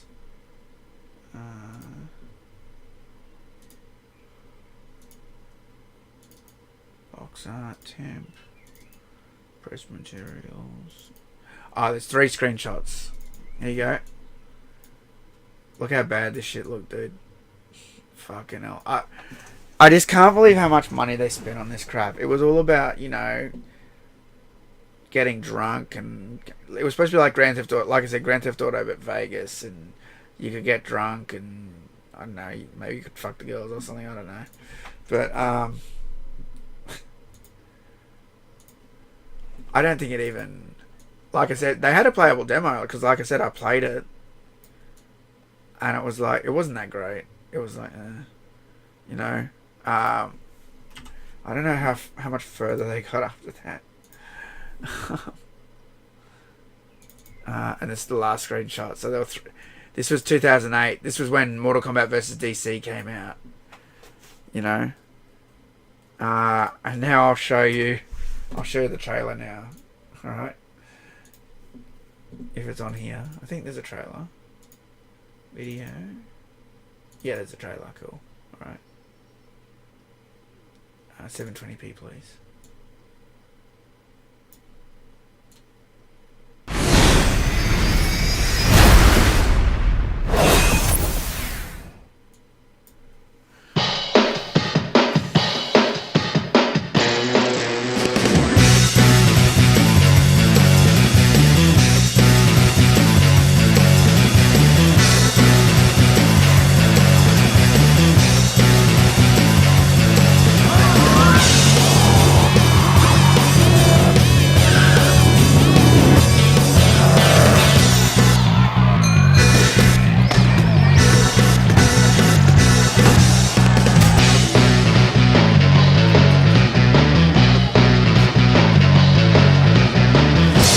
Keep the drinks flowing, the dance floor hot, and the losers out.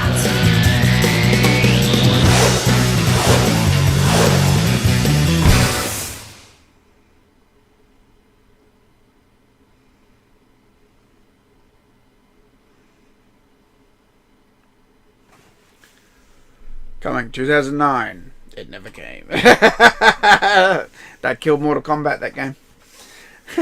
It might have done well for him, you know. It might have actually done well.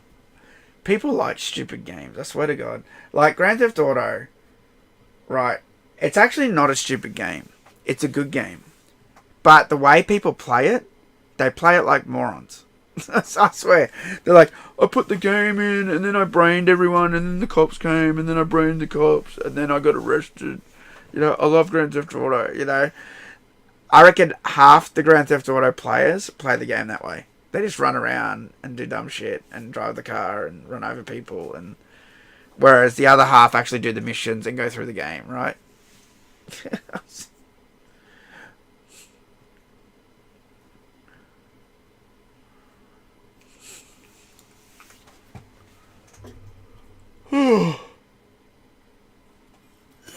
Alright. Not many chatters in the chat today. It's a bit quiet. I am on a bit earlier, I guess.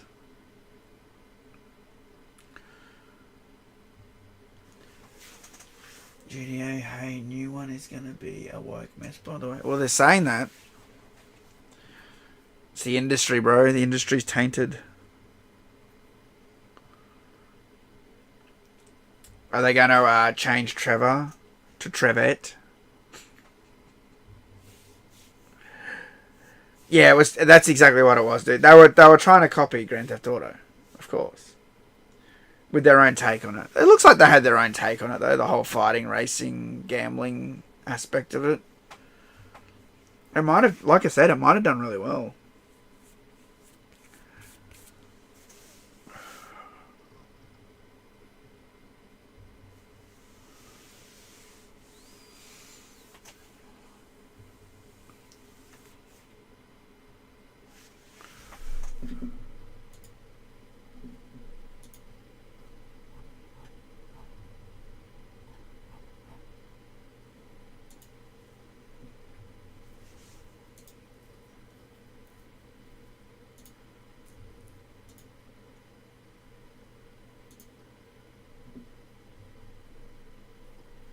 GDI Club. Was that right?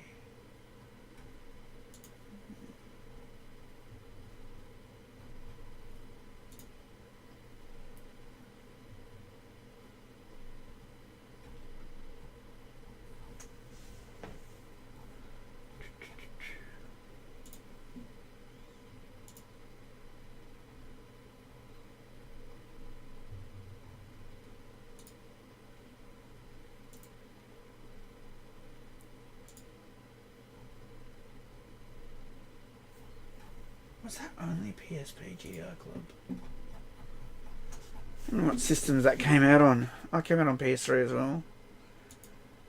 And see, it was no secret that PlayStation was all about racing games.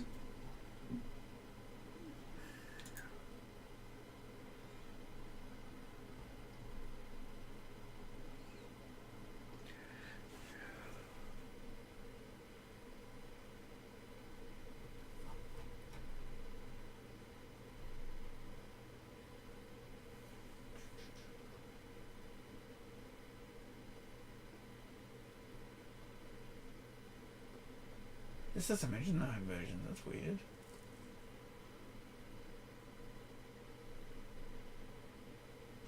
Oh, hang on. No, it does PlayStation 3. Arcade. Okay. It doesn't mention the PSP one, that's weird.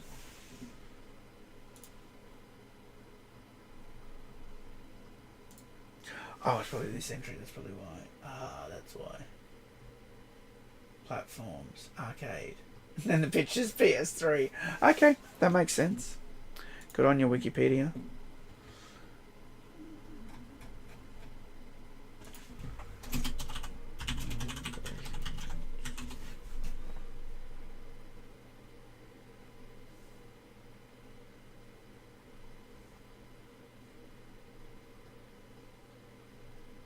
Studio Club Plus.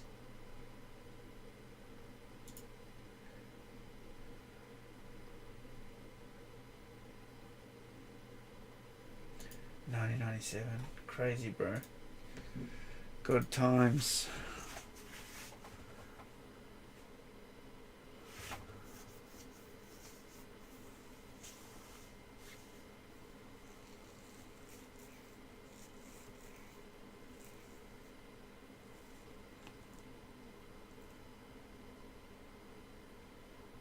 The fake UMK3 cart for SNES.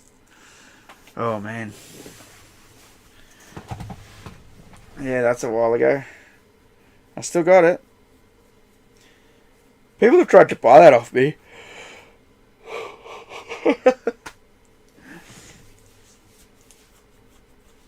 It's a dodgy version. Oh, I wanted to stream some Commodore 64, but I can't do it unless I find my I've got a voltage protector that I built. I can't find the fucker.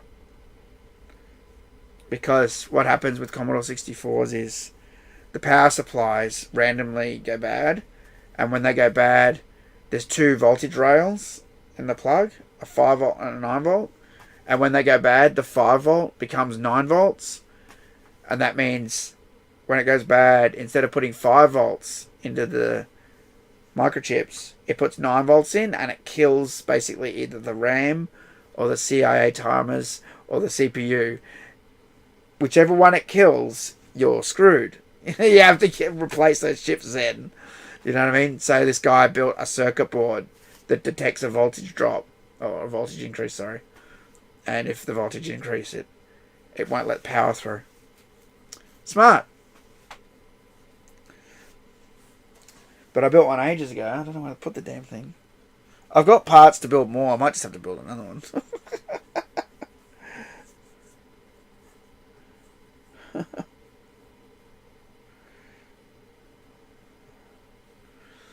Alright, I guess I'm going to go. But before I do, I'll pick some strange piece of Mortal Kombat media to show you guys that you haven't seen. Let's have a look. See if I can find something interesting to show you.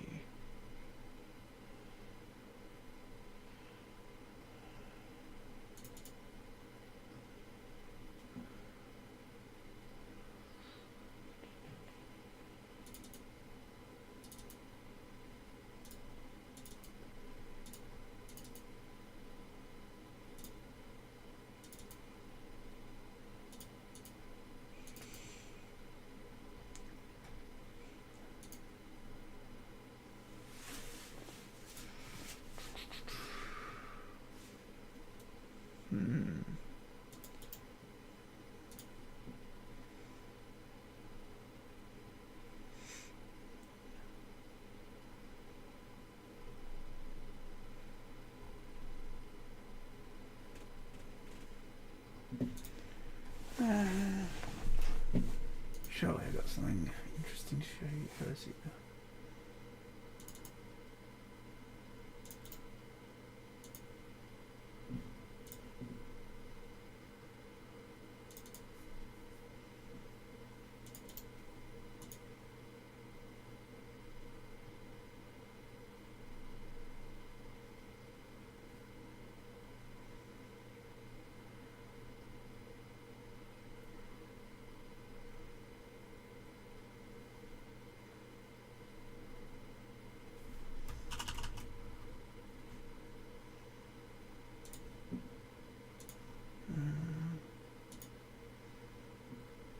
Trying to find something good to show you guys.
Oh,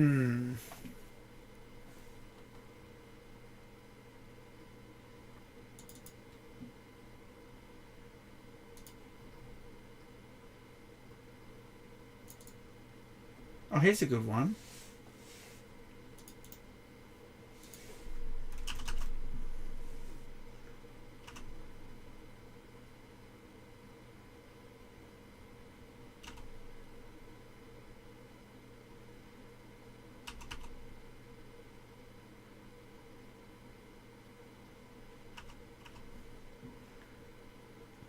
This is ironic. As much shit as I talk about MK Trilogy,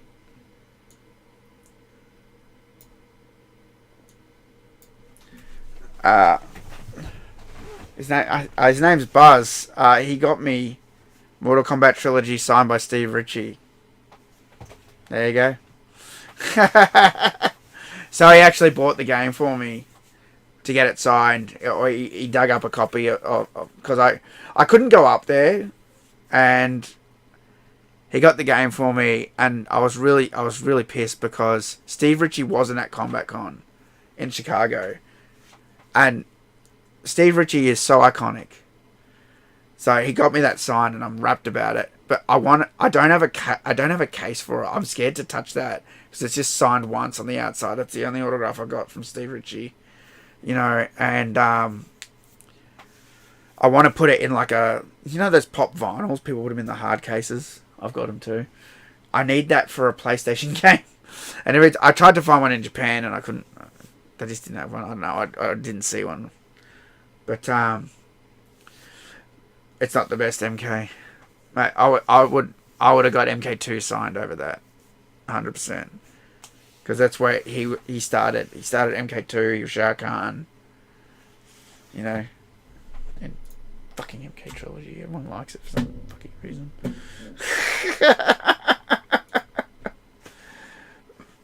Oh my god, people saying different versions.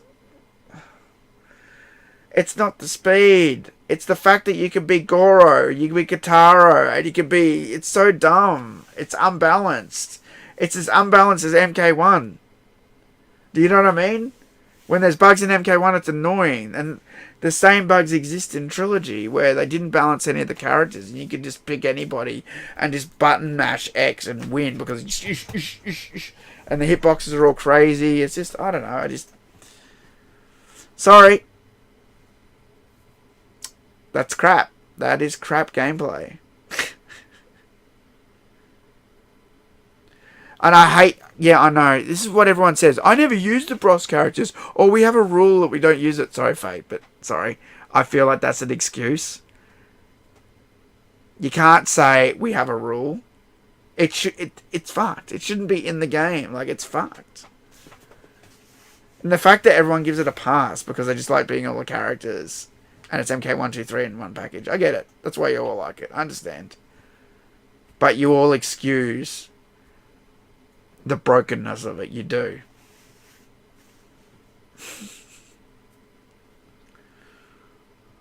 MK2 has the best cover. Yeah, agreed. Although I do like MK1. Real basic. To the point.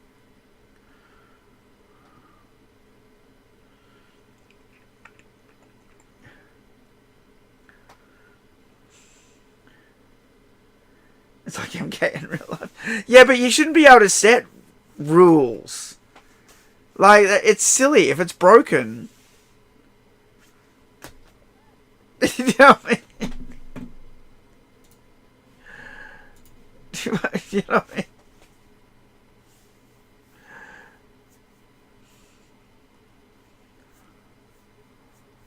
MK1, the most classic. I liked when Ed Boon used to tweet out cool stuff.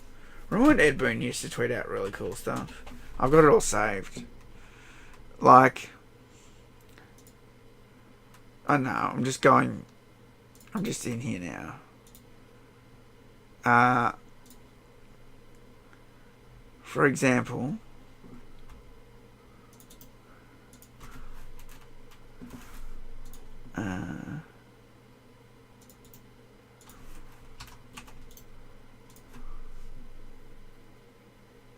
Oh, this is one I really like that he tweeted out.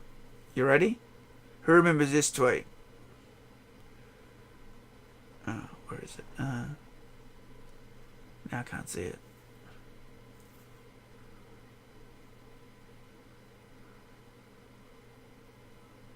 Where is it? Oh, there. Who remembers this tweet? From the launch party of Mortal Kombat 3. Napkins with the Mortal Kombat 3 logo on it.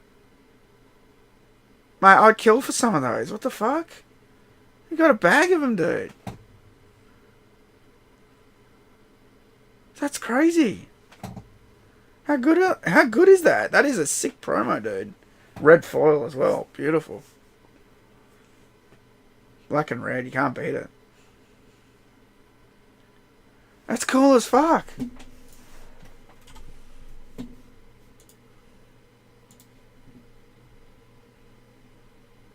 Oh, I loved when he tweeted this.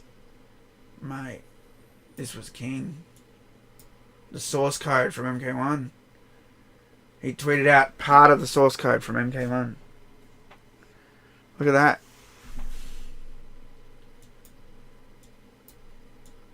Bit hard to read. Assembly language. Super Liz. Initiate special. Play sound. Yamaha square wave punch sound.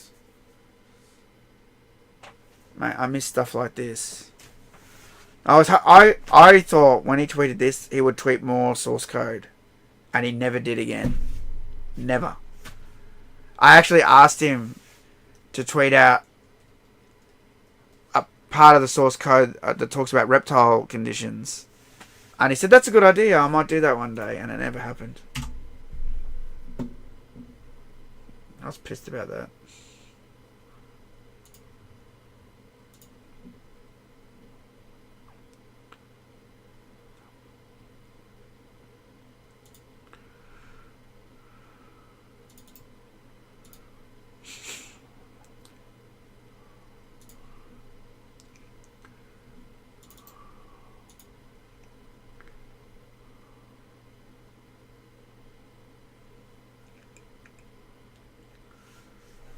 The actual Sonya model wasn't still as beautiful. Are you talking about the MK3 Sonya or the MK1 Sonya?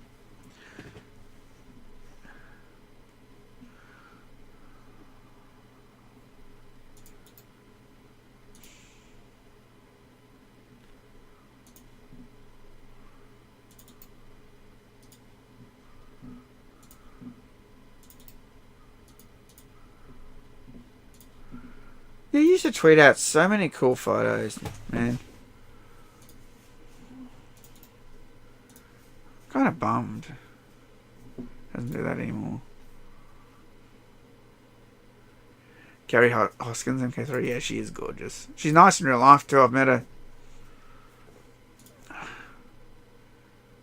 This was my favorite. One of my favorites that he sent. I'm so glad he sent that out. Because I was able to show that when we did the... Chicago tour, I talked about how Mortal Kombat only had 6 characters. And because he tweeted this image out, we were able to use it. But you know what's weird about it? It looks photoshopped. So I've saved this. I've saved this as is from his Twitter, right? But the part that looks suspicious is the Sub-Zero. The Sub-Zero on the right is blurry. And the box is blurry as well. Everything else is crisp. I feel like there's something weird going on with that. It looks like something's been pasted over the top or something. There's something weird going on with it. I'm wondering if the Sub-Zero was different or something. And he hit it. Because, see, you guys, can you guys tell? The Sub-Zero box is blurry. Look at it. And the Sub-Zero character sprite is also blurry, but everything else is crisp. The font, all the other characters, all the other selection boxes, the cursors. Yeah, the Player 2 cursor is also blurry as well. I don't know, something weird going on with that. Getting your 4K goggles. That's a low-res photo, dude. Maybe you just put everything in low-res first and then, like, later was going to up the resolution or something. I don't know. Oh, this was another one he tweeted. Now, was this in the game? I don't think it was, this Movado costume. I don't think that was in the game, was it? Was it Movado? I can't tell because he's got it. It's on Lee Me because it was development. All the boxes are different too. Those for the cleaned eye. Those who have keen eyes. So if I go, I think I have one handy. Let me find it. If I go here and go to, I used to go for selection images. Oh yeah.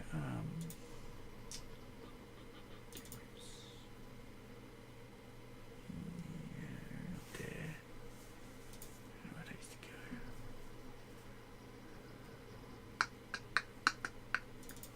I don't remember what it was now.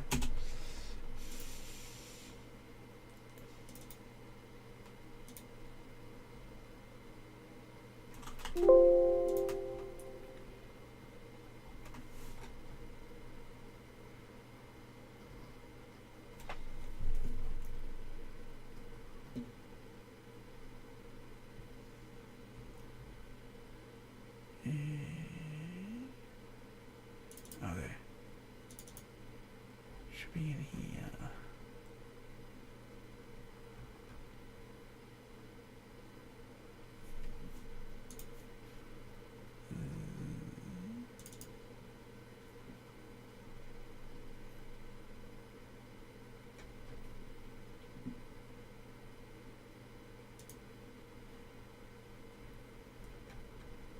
No. Every time I want something, I can't find. My archive's really big, and sometimes I see things, and then I forget where the hell they are when I need them. I was just trying to find a standard photo of. I've got it somewhere. Just trying to jog my brain where the hell I put it.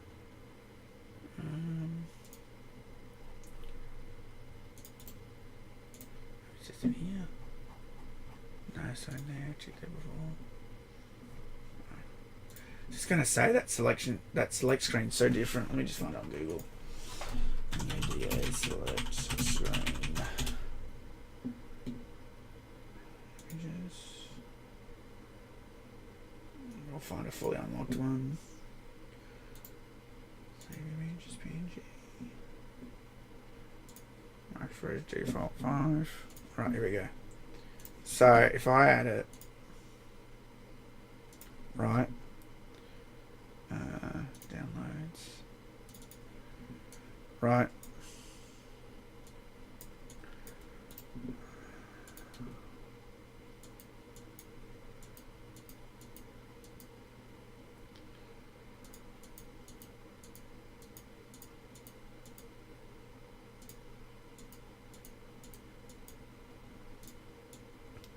Okay.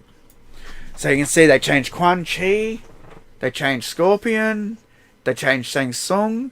They changed Sonya. They changed everyone. They changed Jax. Sub-Zero. Changed Sub-Zero drastically. Kenshi's almost the same. Lee Me, they changed. And I'm spewing. I want to see the other characters, but they're all faded out. It looked like the Kano one was really good. He's like staring front on with the eye. I think I like the older boxes better. Like, I don't know. They got like pizzazz. And Jax has the American flag behind him. And in the one we got, Deadly Alliance, they took that away. And you guys know how much I hate when they remove the backgrounds. You know?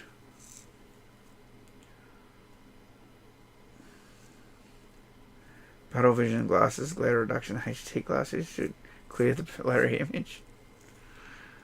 But every box was different. Look, Frost was different. Cyrax. Oh, Cyrax was on the select screen. Oh, that's interesting. Was that Cyrax? Bo Cho was there. Draman was there. Johnny Cage was there. That looks like Suho. Not sure who that is. Is it Kung Lao? Maybe Kung Lao. Frost, Katana, Cyrax, Reptile, Raiden. Oh no, Kung Lao's up there. Kano. Who the hell is that? Oh, Movado maybe. That's Movado. It looks so different. My God. Yeah, male Cyrax. Cyrax with a dick. Yeah, Edwin used to tweet stuff like that. I miss that. That was the best. The old stuff. The MK team's sitting on so many unseen things and secrets, and I really wish they would share more of it. Something I really hate in the video games industry. I love doing streams of E3 dev code of a Mortal Kombat game that's been leaked online, because no one will ever fess up to who put it online, right? The devs seem to hate those being put online for some reason, but the thing I don't understand is the game is 20 years old. Who gives a shit about the old unfinished version? It's not going to hurt the brand. It's not going to hurt anything. It's not going to hurt the sales. I'm like, so give it to us. Let us play it. If they're going to do some sort of collection, they honestly should consider doing a collection where you can pick which version of Deadly Alliance you want to play. Where you can play the E3 build. And have you guys seen do you guys remember the E3 build of MK Deadly Alliance? I didn't go there, but MK Online did, and I've saved their photos somewhere. Hang on. The select screen is so different. Let me find it.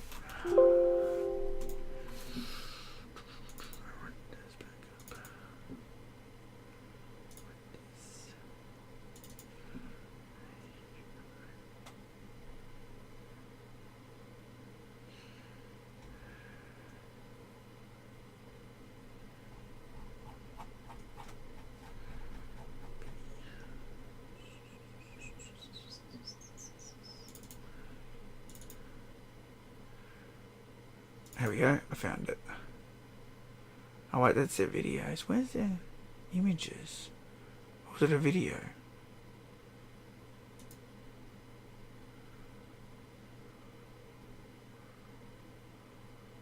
Oh, these are all videos.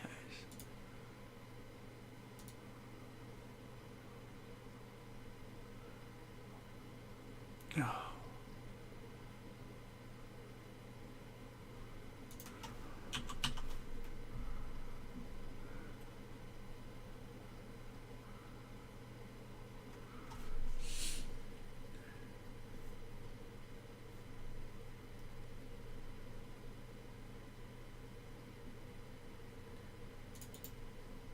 Okay, I found it.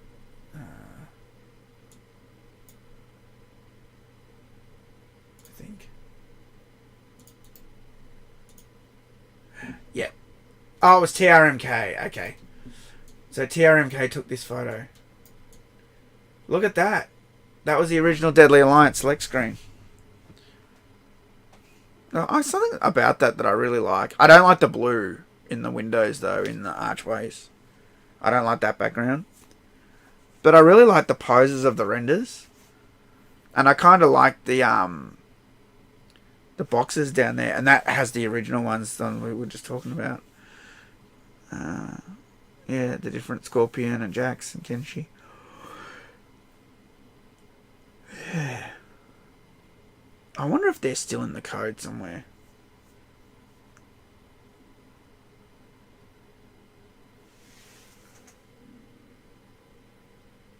Yeah, I just think if they did a Mortal Kombat collection when MK turned 30, they should just go crazy, go all out, and say you can play the E3 version of Deadly Alliance, and then maybe like another version, and then maybe the final version, and do the same for the Deception. Here's the E3 version. Here's the midway version, and here's the final version. Same for Shaolin Monks. Same for all the Mortal Kombats. Let people play the the earlier versions. I think people would get a kick out of it. Like just see how far the development's come, you know?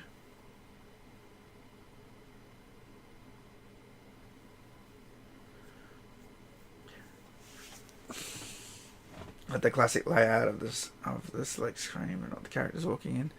Yeah, a lot of people don't like that characters walking in shit anymore. I mean, I don't hate it. I get what they were going for, but yeah, after a while, it's just like, again. Sometimes it's better just to, and this is something I said to Fate at some stage. I said just have 2 modes. So I just feel like Mortal Kombat now should just have arcade mode. Should be a mode. And if you pick arcade mode, there's no fancy intros, there's no walking in, there's no shit talking before fights. It's just you pick the character from the box, it goes Scorpion. You pick this one, it goes Lee Me, and then it goes straight into the fight. No bullshit. And that's why it's called arcade mode. It should be like the arcade game where it's fast, right? And you skip all that shit. And then you could have basically a fatality that, you know how each character has 2 fatalities? One fatality could be a really quick fatality. So that could be like an arcade fatality. I said Lee Me wrong? No, it's Lee Me.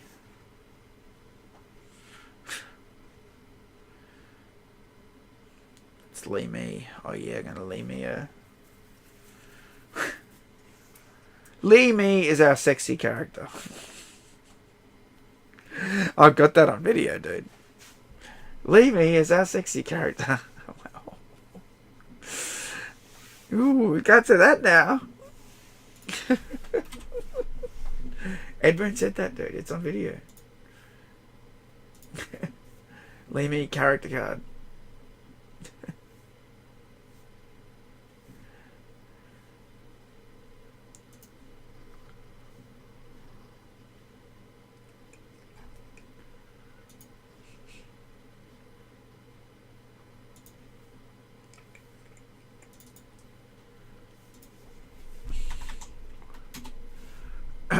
The good old days of Lee Me. Who remembers the good old days of Lee Me? I do.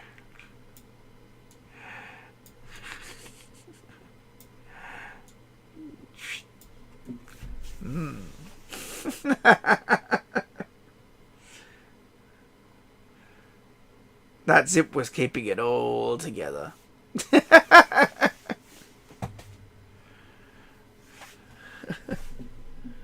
Yep, that was the sexy Lee Me.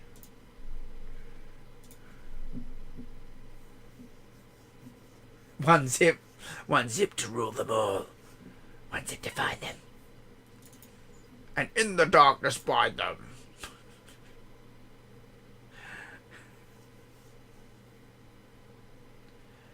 How about this Lee Me? What do I have? Oh, maybe I don't have her. I've only got her as a wallpaper, a separate render. How about this Lee Me? Oof. That Lee Me I really like. They got rid of the weird zip. And the armor all looks like dragon wings because she was obsessed with the Dragon King. So if you look, that thing in the middle here, that clasp, and the 2, the bra plate or whatever, armor plate, they look like wings, dragon wings. That's a good design. That's excellent. Do that one next. If they've given us Melina with that amount of flesh, surely they could give us this Lee Me one. Oh, hang on, they did it though, didn't they? Oh, they already did it and they screwed it up. And they won't fix them. I hate that.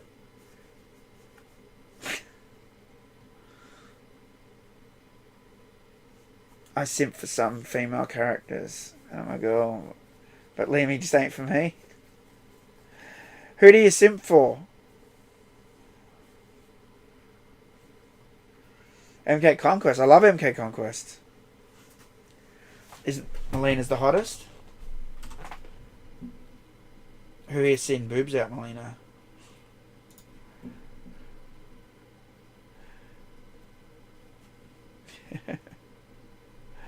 So who's seen this render? Right. You see this one? It's from one of Melina's loading screens. It might look familiar, right? If you look, her boobs are covered. But this is the render that they used for the Playboy one where her boobs aren't covered. It's the same one.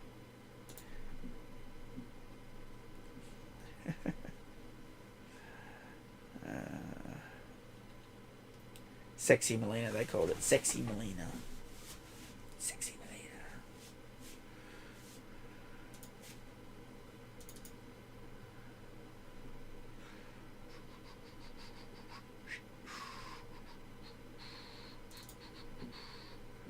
There you go. Sexy Melina.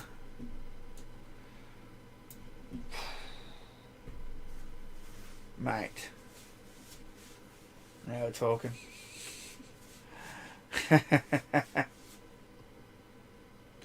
Now we're talking. Give me that skin, Netherrealm. I double dog dare ya. I'll never do that one.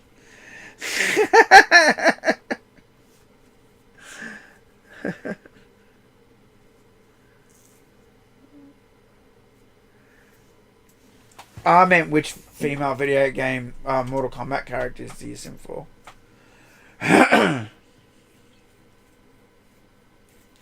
The bandages one. Oh my god, the bandages. I've got that picture somewhere.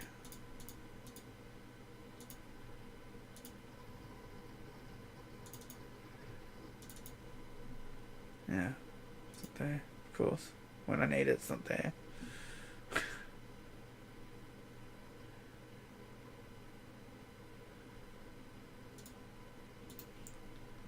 that? Oh, I know what that is. Not me, to be honest. Aaron Black and Kano and Cabell. Aaron Black, man. They didn't give enough love to Aaron Black. They didn't. Oh, thanks, man. Appreciate it. Yeah, they just didn't give enough love to Aaron Black. They should have shown him more. I reckon, personally.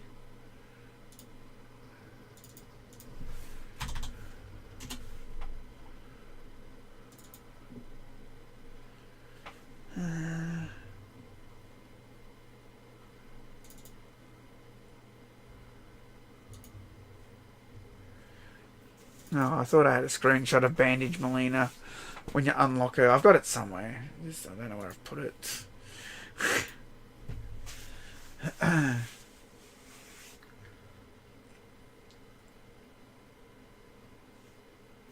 That game was a thrasher. Oh, I remember, dude. I remember when MK11 came out. I definitely remember that.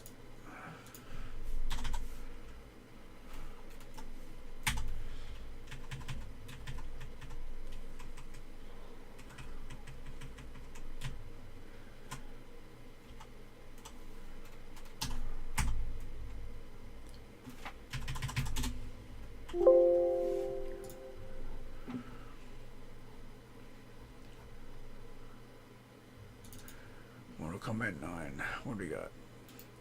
I'll show you something rare in Mortal Kombat 9. That's probably too sexy to show that one.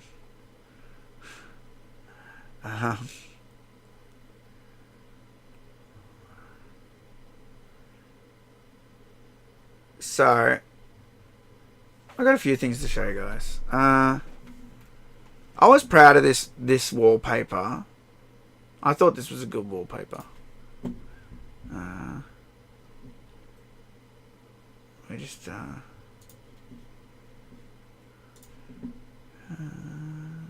we go. I think my wallpaper game was getting better by this stage. I thought I did pretty well with that one. I liked it.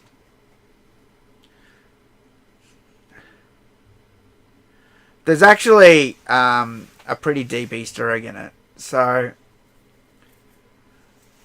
the top part is some random schematic and I just added the Lin Kuei logo to the chip, and I put LK44 on the other chip, right? And then there's another schematic behind him. See, it's some clock or something. But see where his hand is? All that garbage? All that random code? That is actually the code, the text that's inside the render you're looking at of Cyrax, if you look at it in raw text.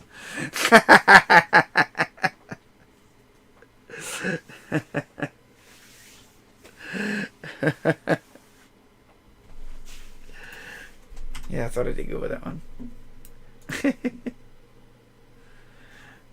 Yeah, I did a few wallpapers, guys. Like, and Warner Brothers didn't give a shit, of course. But I had a whole bunch. Here's another one. Shah Khan. Another one. Probably not as clever as the Cyrax one. Just straightforward. You know.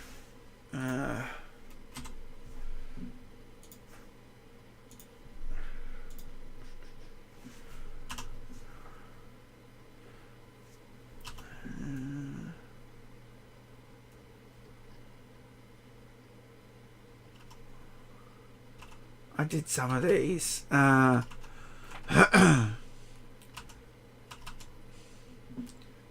did this Scorpion one. I really like this Scorpion one, but since I made this, I probably wouldn't make this way again. 1 second. Let me find it. Scorpion. There we go. I like how this came out, and it looks great. Right? I cut that render out. I did the background, and then I got a Photoshop brush that did the blood splatter effects. I put the logos, and I found a cool font and put it up the top. You know. And I went for that almost like rising sun pattern off the Japanese flag. I know a bit more about that flag now, and I don't like using it anymore. Basically, that was the flag they used during the wartime, and my grandfather fought against the Japanese in the war, and a lot of people in my family did, you know, and so I don't like using that rising sun flag for that reason anymore, you know, because that was a bad time for a lot of Aussies, you know, and I don't really want to embrace that time period. Japan now is different, of course, they're great now, but back then, no, not so great. You know. Yeah, but I stand by that. It's actually not red and white, so technically you could say, well, it's different colors, but I think that came out really good. I really like that one. I thought I did good style on that one. I'm not very good at Photoshop. Like I got more and more capable. Do you know what I mean? But like I see what other people do, and they're crazy. You know, like. But this Molina one came out great as well. I like this one.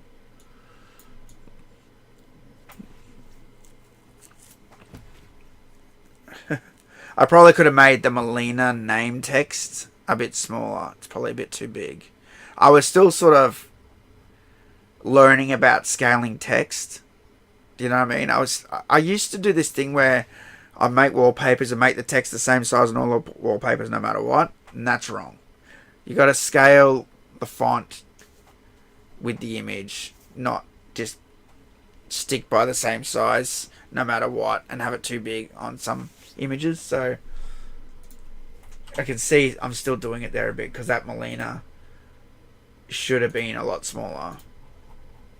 You know, so there's Katana one. Probably the criticism I'm going to give myself on this one is I used the wrong font. The size is good, but it shouldn't be purple. It should be blue.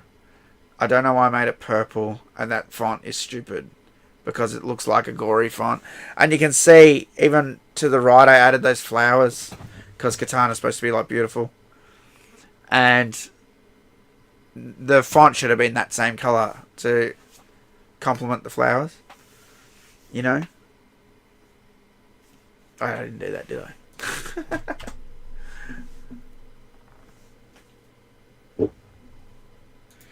What else we got? It's nice to look through this old stuff sometimes. Here's a Kung Lao one. Pretty straightforward. Kung Lao and Goro's lair.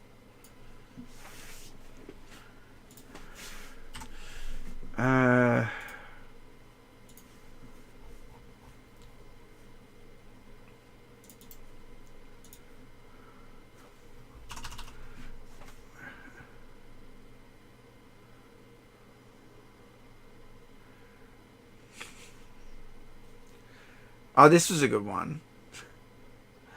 Hang on a sec. So, I remember before.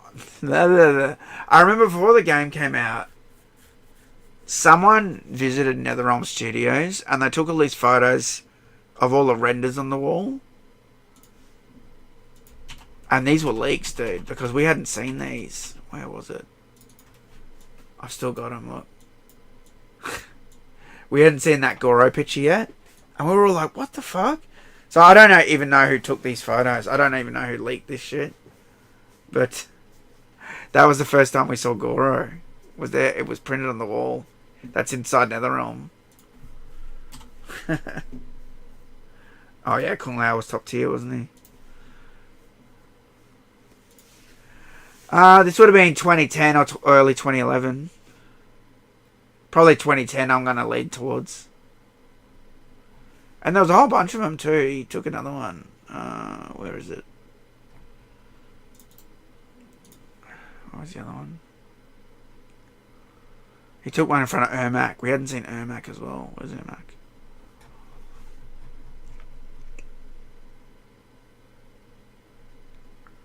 There's Ermac. Yeah, see, he did the Ermac one as well. You can see this guy's flash went off and ruined it. But I don't know. I don't know who was in the photo, but it was whoever has that flannelette shirt with the funny colours.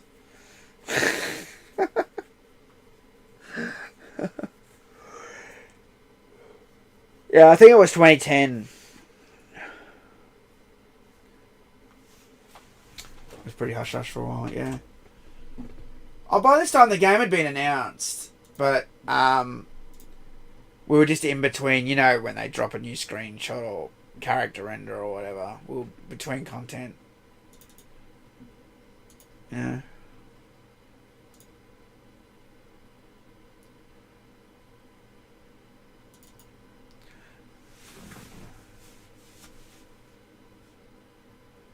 Don't think that's his original outfit either. Oh, really? Wasn't it? Let me look again. I thought it was. No, I think that is his original outfit, dude. Unless there's some differences. I don't think so, though.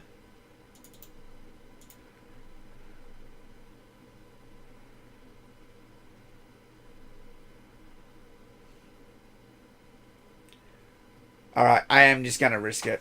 Maybe I'll show this photo. Hopefully this doesn't get me demonetized.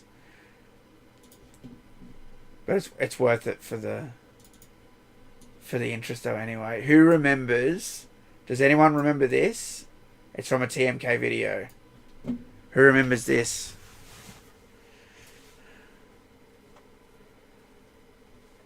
Does anybody remember this shit?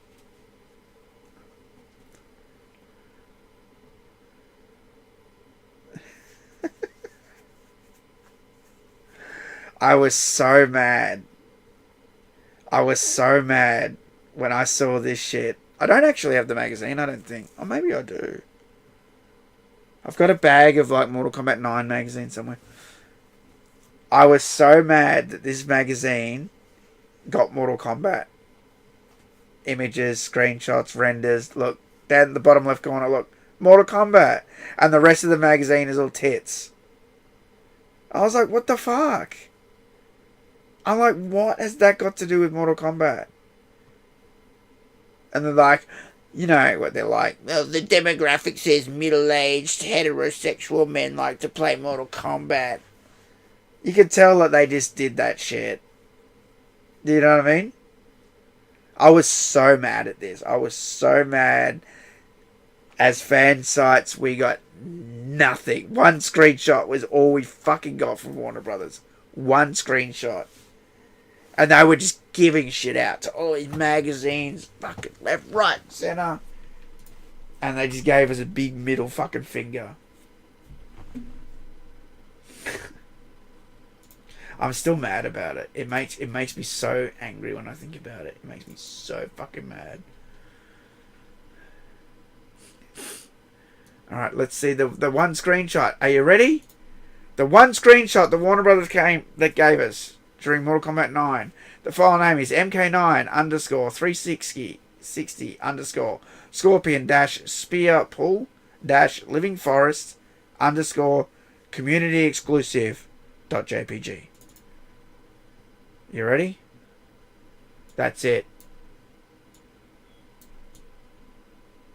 That's what they gave us. That's all they gave us. And it gets better. This one screenshot that they gave us, that was for everyone. That was for every fan site. So everybody got it. So it didn't matter if you went to MK Online, Total Mortal Kombat, TRMK, Komidogu, Mortal Kombat Informer. Didn't matter which website you went to. We all got this website, this one screenshot sent to us. So there was no different screenshot for MK Online, Total Mortal Kombat, TRMK, MK Informer. Do you know what I mean? That's what Midway used to do. They'd send us all an exclusive screenshot. Midway were the best. They were tops.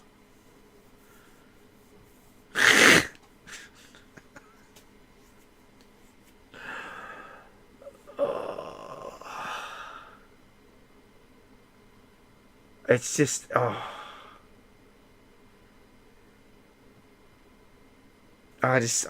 just makes me so mad thinking back to that shit. Oh, man. Fuck. Oh, my God.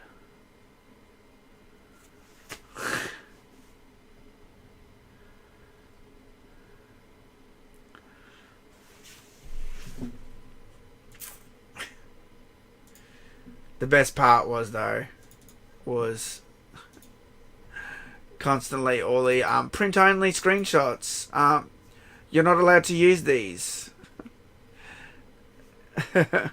Which I'll show you some of. Hang on.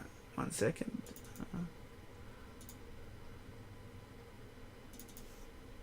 Oh, here we go. Print only. So these were only for magazines, apparently.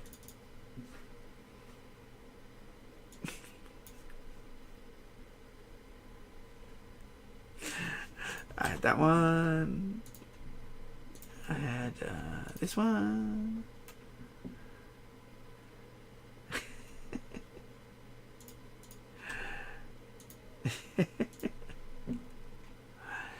There's more. High-res unembargo screens. International exclusive screenshot.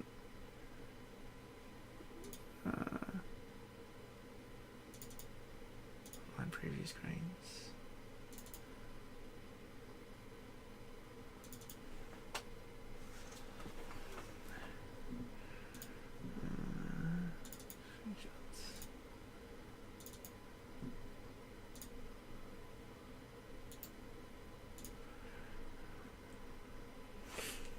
These screenshots are massive, by the way. Some of these are so big, almost 8,000 pixels by 4,000 pixels, bigger than 4K.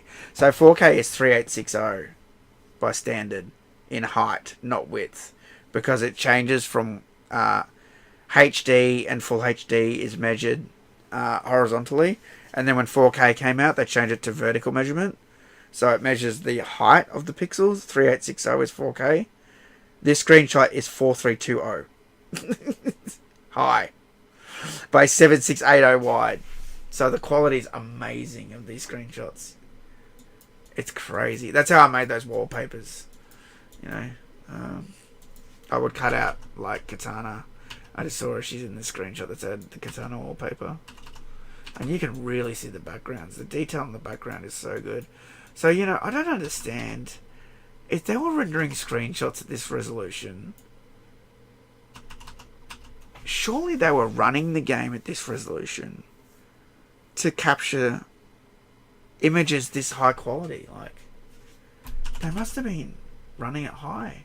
Like, this is one of my favorite screenshots. I really love this screenshot. I'm going to post it. Where is it?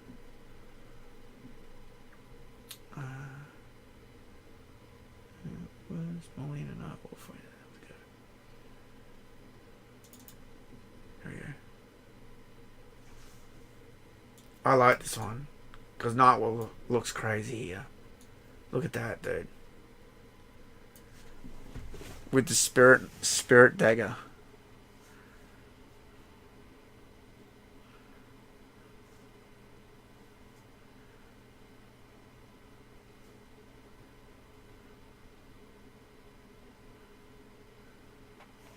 That's a cool screenshot, man. Old school.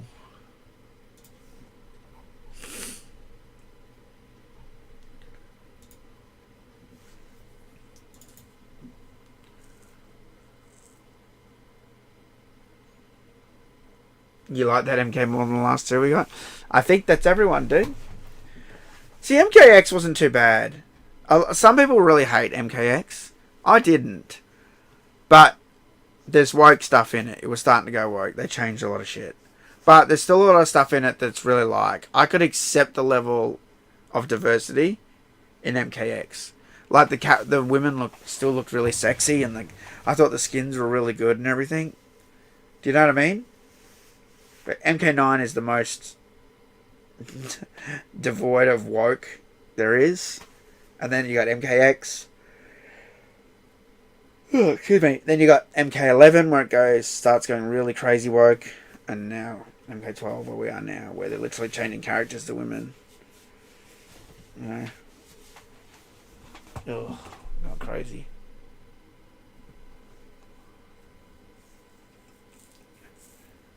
Still had running and felt way faster than gameplay was. Yeah, a lot of people liked the gameplay for MK11. I remember my nephew was playing that. He's never touched a Mortal Kombat game in my life.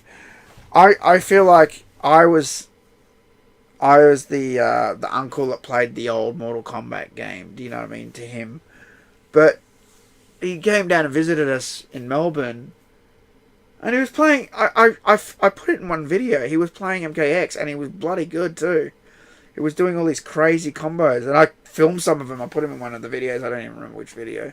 It might have even been the MKX review or something. I don't know. It was something MKX. But, yeah, he was doing all the combos. I don't know if he ever played another Mortal Kombat since that, but he was all over MKX. He really liked it.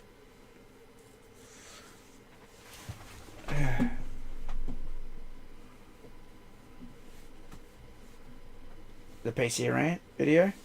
You know my own content better than me. Oh, was that the one where they cancelled it? Oh, yeah, you're right. Yeah, it was the one where they cancelled the MKX on... MKXL on PC was cancelled. They weren't... Oh, was it Combat Pack 2? Yeah, XL. I think it was called. Right? Was it XL or Combat Pack 2? I'm not sure now.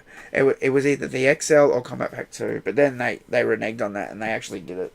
So I'll give Warner credit for that.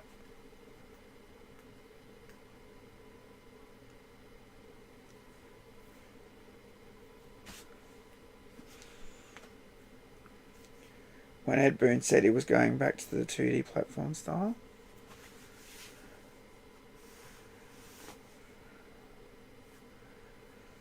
One of the coolest trailers too. Oh yeah, that trailer was cool. Let's watch that. It's been a while since I watched that. Let's have a look. Videos.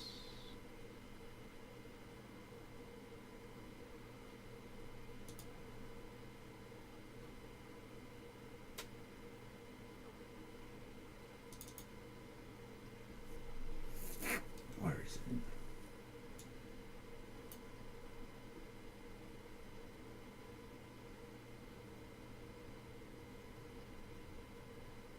Oh, I think it's this one. Peggy 18. Yes. Oh, so smooth.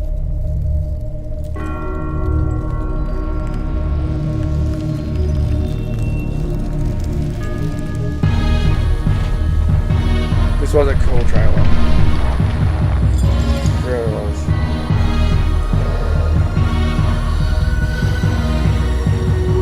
Fight!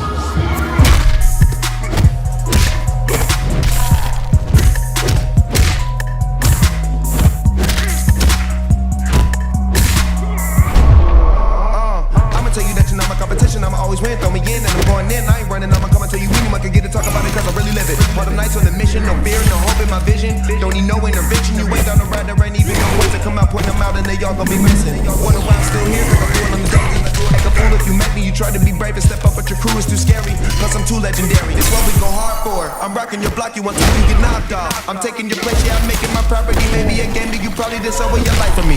So it's only right for me. Annihilate them if they get my way of sight.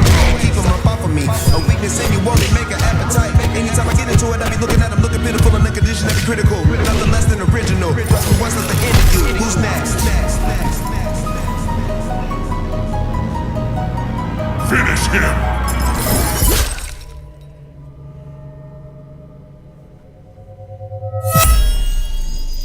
Get over here!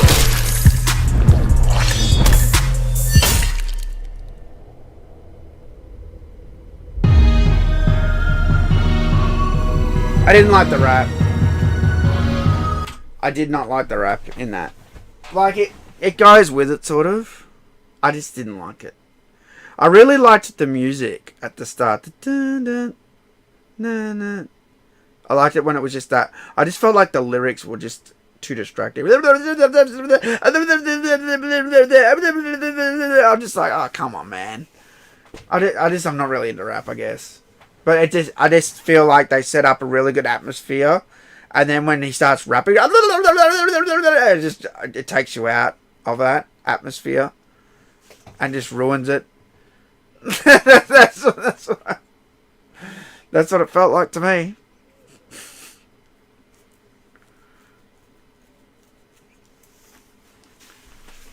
Yeah, that was a pretty good trailer, eh? That was a fucking good trailer. MK9 trailer, sure. Do you want to watch the launch trailer, the long trailer, or the... Which trailer? The Shadows one? The Shadows one's my favourite. I probably can't play that one, though, because I think that'll get me demonetized, because of the... Disturbed owns the music. So maybe we'll just go with, launch trailer? Do you mean the first one, or the launch trailer?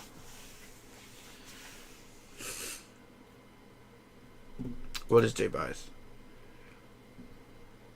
The original? Okay.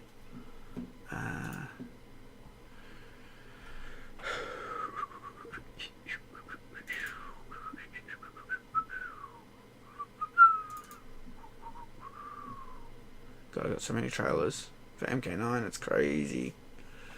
Crazy with the K. Details.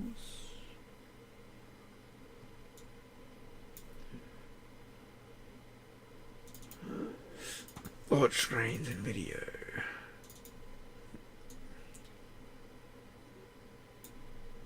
Oh wait, I think this is the long one. Oh, this is the long one. Sorry, I'll play you the 2-minute one in a sec. We are many, you are but one. You will learn respect. Your soul is mine.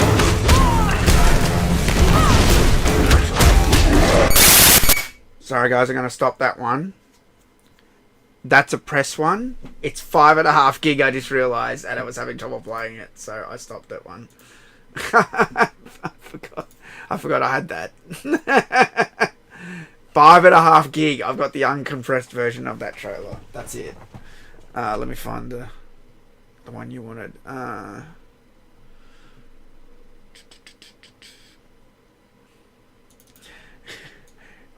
I'm hardcore when it comes to MK. I try and get all the best assets. This is the one you wanted.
You know which trailer I wish I had? Oh, actually, I might have it now.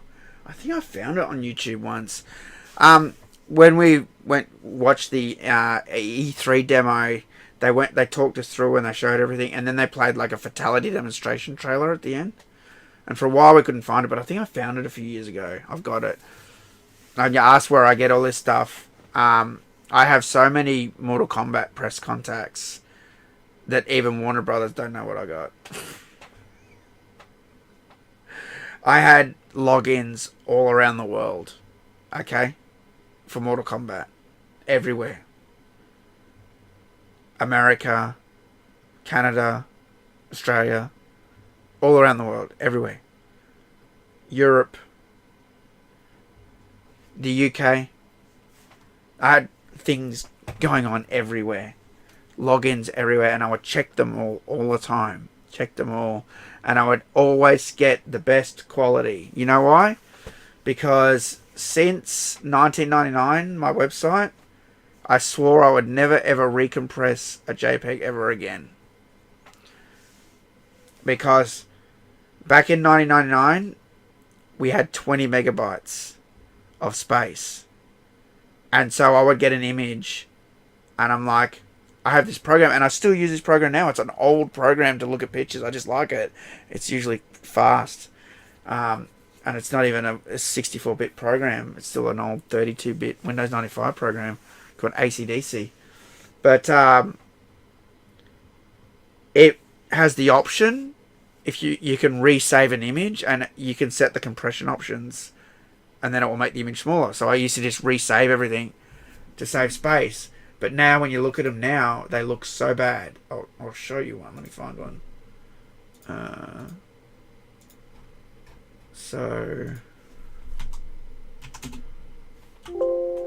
Shut up.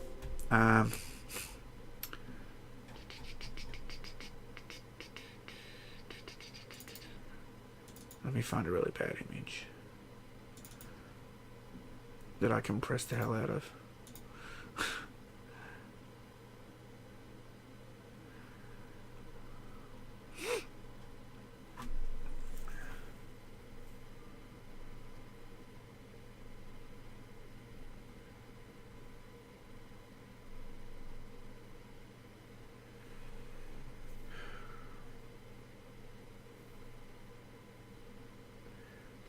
Firstly, you'd make everything small, and then you would compress the hell out of it.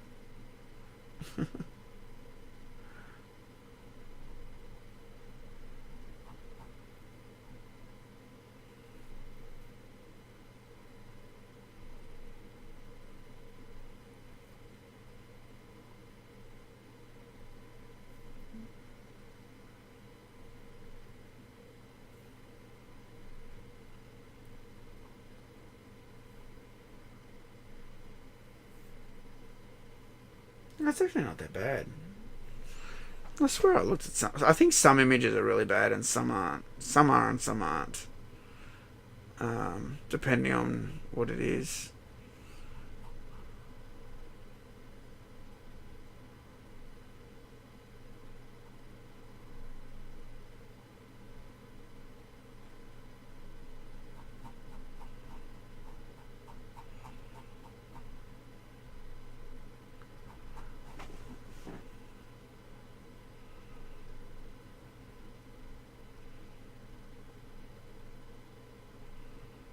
No, I don't have any good examples now. Oh, I screwed that up. Trying to find one. Anyway, this is what I used to do. I mean, they still look bad. I used to downsize all the images as well. Oh, some of these are bad actually. Let me show you some of these. Alright. This is where you can really see it.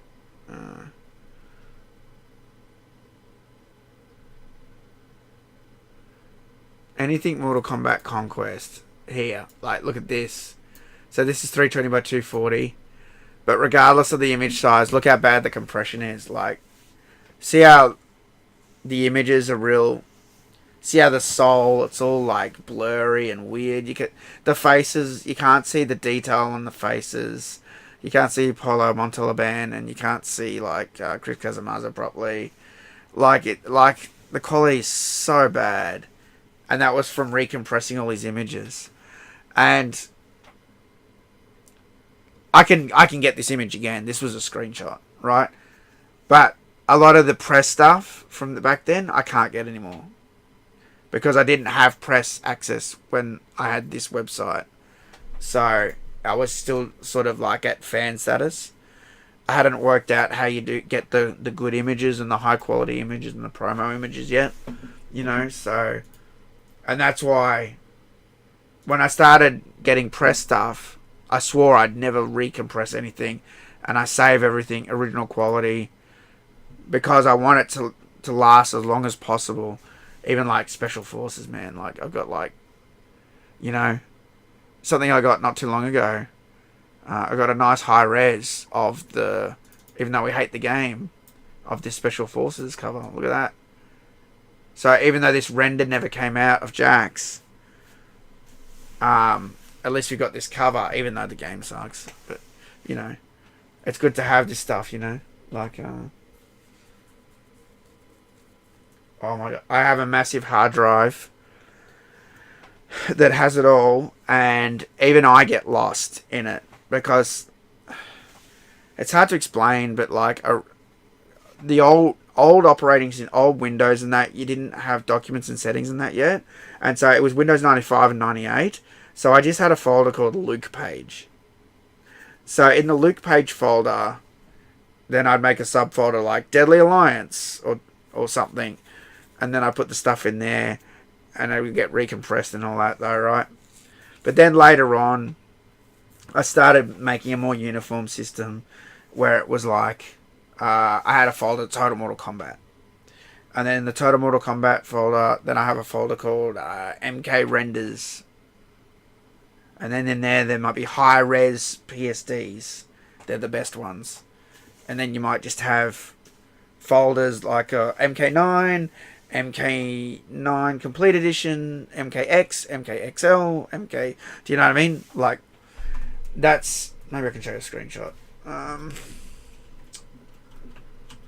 And I tried to organize it like that, but it gets crazy because it's like... How do I explain? You got like... Sometimes you're looking for a Deadly Alliance screenshot, or an image or a certain thing that you have from Deadly Alliance, and then it's like, but where is it? Is it in the Luke Page one when I was promoting Deadly Alliance, or is it in the press folder one that I got later, you know, when I got press access and downloaded all the Deadly Alliance stuff, which would be in a different folder? Or is it a folder that I made at some stage called Pack Shots and Marketing, which I had stuff in there for some reason? I stopped using that folder, but this is where it gets confusing, and there is so much stuff. Like, if I do... Let me do a count. A right click. Let's see how big this folder is. This is the Total Mortal Kombat folder. And this isn't everything, because there's still stuff on this computer. Everything to do with the last Mortal Kombat movie. I've got like another 50 gig, I think. It's 300 gig, this folder. 298 gig to be precise. Of Mortal Kombat stuff. And I think there's about another 50 gig on there of just the Mortal Kombat 1 movie stuff. I've got all the posters, full quality, no images, the Scorpion Sub-Zero one. I've got crazy stuff, you know, that people haven't seen. I've been given stuff on here that people have asked me to never show anyone. Do you know what I mean? So I've got it for me, but no one else, because they've asked me not to show anybody. So it's like, how many? Oh, just one, dude.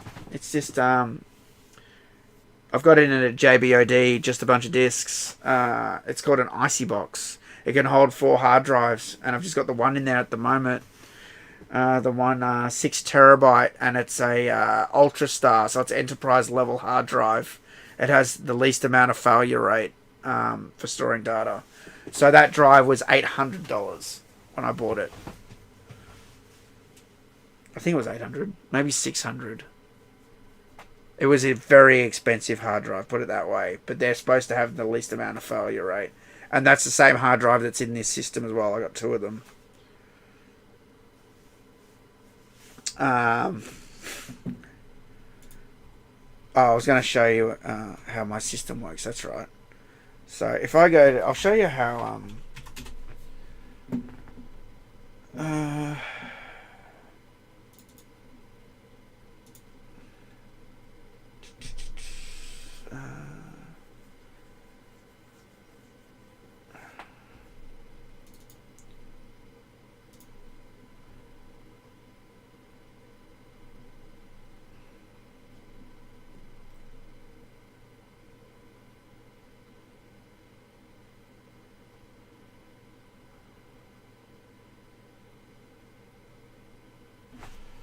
I'll show you a screenshot of this.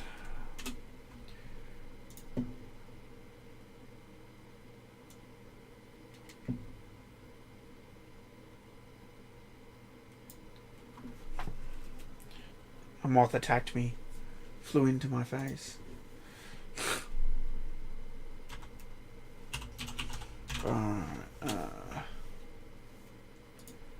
Alright, you guys ready? Here we go. 6 TB is not even that much, but the Mortal Kombat folder is 300 gig, like I said, and then some with some extra stuff that's still on the old system, which is here. My old system's right here, and the system before it's right here as well. So I can still go into them as well if I need to. If I think something's missing, I didn't move it to the main drive. I try and keep everything on one drive now, but everything else was spread across several computers. So, and sometimes I can't find things and. Oh, there's something somewhere else or something, you know. So, desktop. There we go. This is just one part of the drive. This is the Midway WB assets folder, I called it. So you got Midway WB logos. That's any Midway or Warner Brothers logo. The MK Deception Prima Guide. That's the covers for that. MK Holiday Wallpapers. Those are the wallpapers that were like Happy Halloween and that. MK Rebirth Matt Mullins. That's when I interviewed Matt Mullins and he gave me some behind the scenes screenshots and stuff. MK Rebirth Richard Dorton. Same thing for Richard Dorton. And then I got a folder MK Renders Backup, which is even more renders. Right. So renders are just renders. And then you got MK team member photos. That's like press quality, press shots of team members. MK3 and new MK3 Game Pro assets. So a while ago, someone leaked, it's called an art disk. It's all the images that were sent to Game Pro when they did an article on Trilogy and Ultimate MK3. We got some really good old school renders from that being provided. So that was awesome. That actually led me down the path of looking for more, and I found even more stuff for MK4. MK8, that was a folder I made before it was called Mortal Kombat vs. DC. It has like a crappy wallpaper in it. MK3 and UMK3 images, I think that was the Game Pro assets before I knew they were Game Pro assets. I just started seeing all these images pop up and I was saving them into that folder. And then I got the source image, disk image. MK9 Complete Edition, MK9 Complete Edition on PC, MK9 Promo Coin, that's the silver coin I've got, MK9 on PS Vita, Mortal Kombat 11, Mortal Kombat 20th anniversary, 25th anniversary logo, that's the one I made. Mortal Kombat Annihilation, Arcade Collection, Armageddon, Deception, HD Collection, Mortal Kombat 2 Sony PSN, that's the original one. Mortal Kombat Collection Online, Mortal Kombat Legacy, Legacy Generations, Legacy Season 2, Legacy Scorpion's Revenge, Movie 2021, some of the pop vinyls, Rebirth Shoot, Shaolin Monks 2 Fire and Ice, Images, Shaolin Monks Unused, what is that? Unused, what's that? Unused Images. Oh, there's one picture. I think Ed Boon tweeted it out of Raiden staring at a waterfall.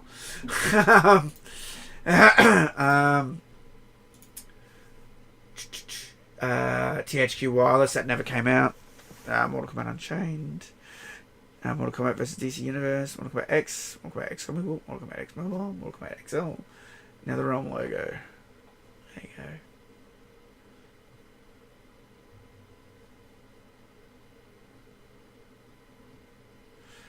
Well, Sonic Adventure Battle, they used to work with us in a limited capacity. They did give us some things, to be clear. They did send me some T-shirts. They did send me some buttons eventually. They did send me, a few other little giveaways and a few renders here and there and some concept art and that. But they never gave us what they gave the magazines. They never gave us exclusive screenshots and that. They treated us like third-rate citizens. So, that bugged me. Even though we got shirts and things, it's like people being for sale and just being about money. Do you know what I mean? I'm not just about money, I'm about the respect, right? And we weren't getting it. No. Were MK9 PC and Vita similar in quality? Mortal Kombat 9 on Vita had several new it had extra challenge tower levels, or it had changed challenge tower levels. I'm not sure if it had more. So there were differences. Excuse me. MK9 PC, I was hoping would have been higher quality, but it wasn't. The source images when I ripped them were still 720p. I was a bit pissed about that. Because they did something sneaky. Actually, I've got it here. I've still got it. It's still sitting here from when I made the video about where I showed MK9. But when you turn over the PlayStation 3 copyright, it says on the back 480p, 720p, 1080i, 1080p. Now, it's not a lie. You can play the game in any of those resolutions. They're all true. But the actual native resolution, that's the resolution that the game's assets exist in, is 720p. Which means when you play it at 1080i and 1080p, it works, but it's just enlarging the image. I was hoping when it came out on PC that we'd get some actual 1080p source images. We'd get some a bit higher res, high quality stuff. But we didn't. And as you know, when I was telling you about the screenshots before, they're so massive. I don't know why the fuck they're that big. I get it for press, but you can tell they're not upscaled. They exist. So when they're making the game, it must be something crazy resolution. I never asked them that, and now I can't because they hate my guts. But I want to see if I can give you an example. Hang on. Screenshots. I want to find a really. For example, this screenshot is 21 megabytes. Just to give you an idea, it's a picture, right? It's just got Scorpion kicking in, but see, it's scaled here. So I want to see if I can show you this full size. How do I do this? How do I say this 100%? I don't want it to.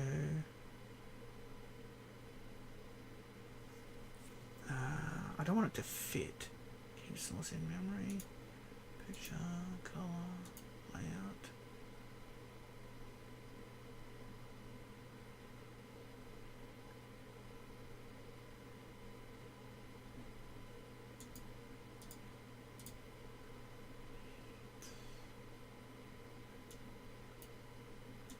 It won't let me make it bigger. Why? It keeps resizing it to 1280 by 713. Enhanced resize? Come on. It won't let me do it. This stupid XSplit thing.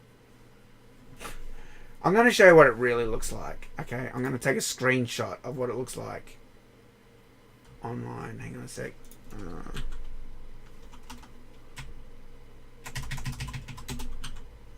Just to give you an idea. I'm going to show you how big it looks on my screen, okay? This quality will be a bit different because this is just a crappy snapshot. But just to give you an idea of the quality level. Okay.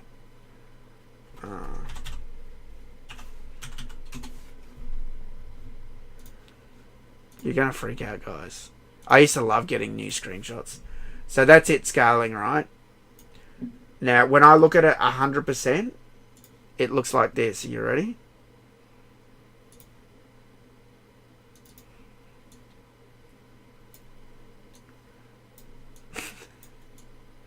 You see what you're seeing, right? That's the top left corner. That's just above Cage's head. At 100%. Taking up my whole screen. Look. You see, you can see all the detail in the vines. Look at it. It's crazy, dude.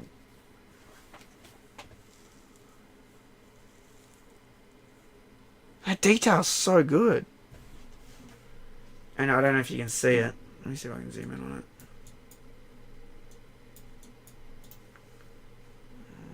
Let me do some cropping.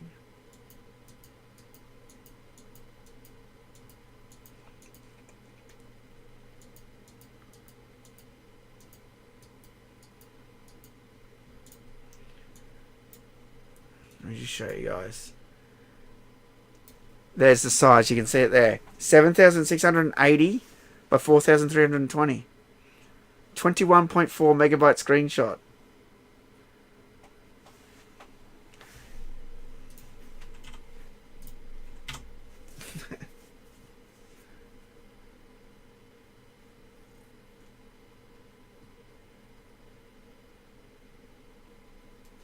Proper res makes all the difference, exactly. So I'm wondering, if they made the game in this resolution, where the fuck is it? Where's the full... I mean, I know they don't want to release it now, but how come they never released it back then, like a new 1080p 4K edition?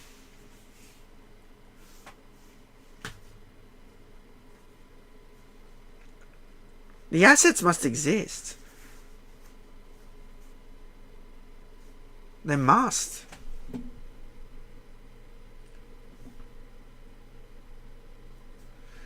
If you can't.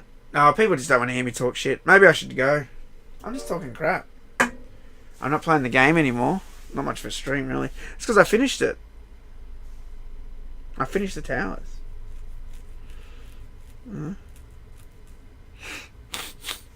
Matt Mullins. Yeah, Matt Mullins was awesome, by the way. You want to see Matt Mullins' picture? Fuck, he was so great in that. Oh, let's watch that Rebirth thing. Who wants to watch Rebirth? Fuck, that was good.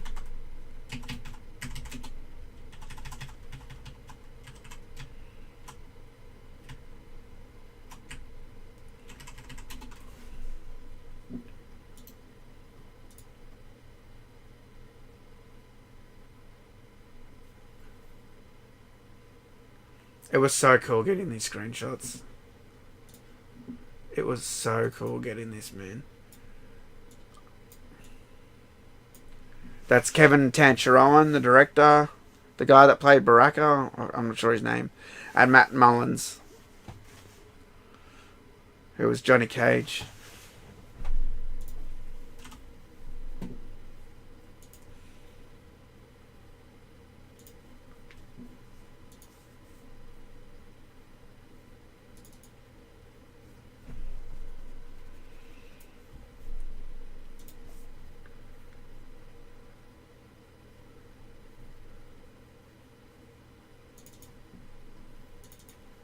Who remembers it?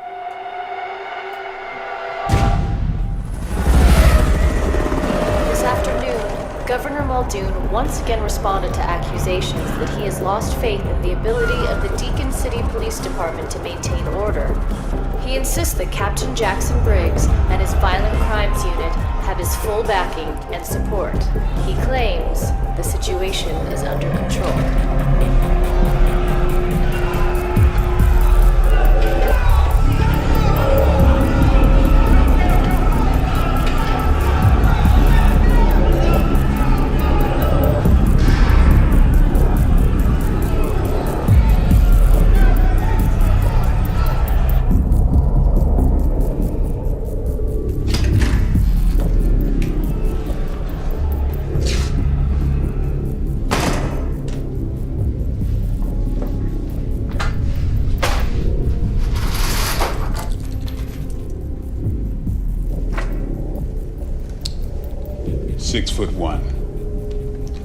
Born with a rare disorder called Harlequin ichthyosis. Skin produces too many cells, causing massive diamond-shaped scales that can't retain water. In addition, the eyes are formed inside out. Life expectancy is 2 weeks. This guy's 30. He likes to rip the heads off his victims' bodies. He stores the heads in his refrigerator. And when he's hungry, he eats them. His known fatalities are in the double digits. Code name, Reptile.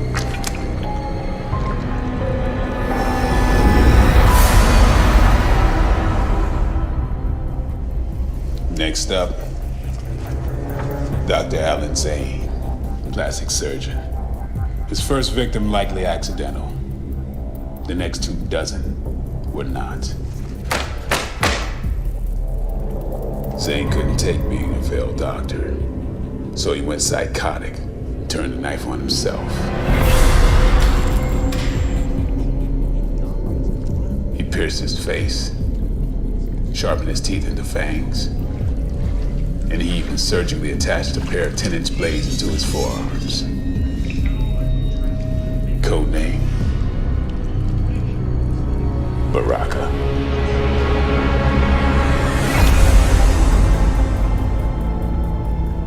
Last contact we had with Baraka was through Johnny Cage.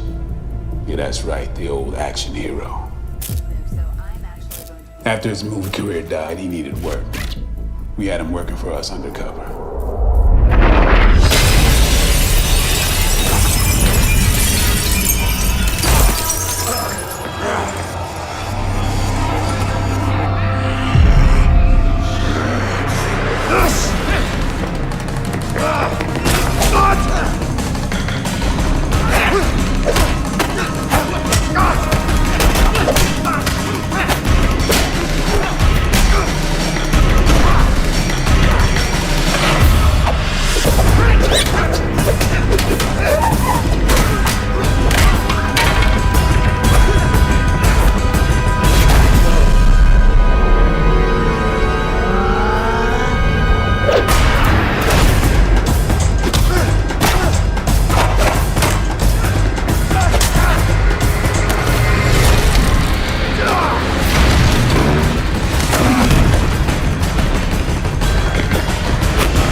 Maybe behind each killer. The night before Johnny Cage was murdered, He told us about a tournament this Shang Tsung is planning. Some underground death match between the world's top fighters, serial killers, assassins. Which brings me to you, Hanzo Hasashi.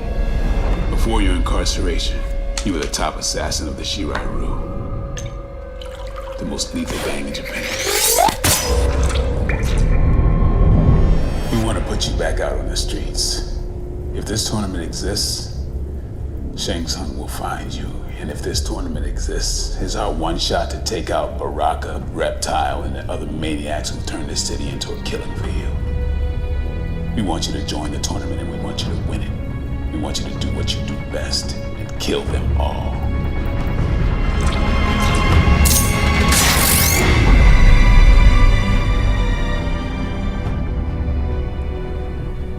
You know a great deal about me.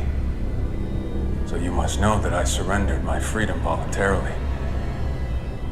Now, what you don't seem to know is that I can have my freedom back whenever I choose.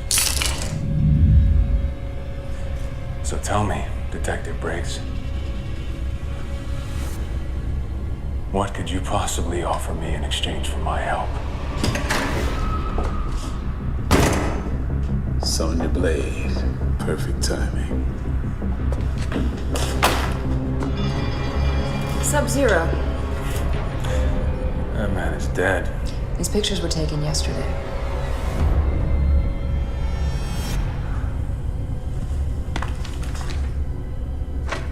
The man you killed was his brother. No, impossible. Sub-Zero is alive and well and will be at that tournament. You want him? You got him.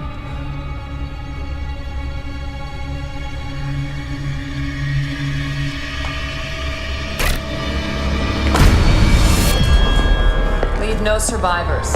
Understand? None. Hasashi, are you listening? Find Shang Tsung and finish him. Hanzo Hasashi is dead. My name is Scorpion. Get over!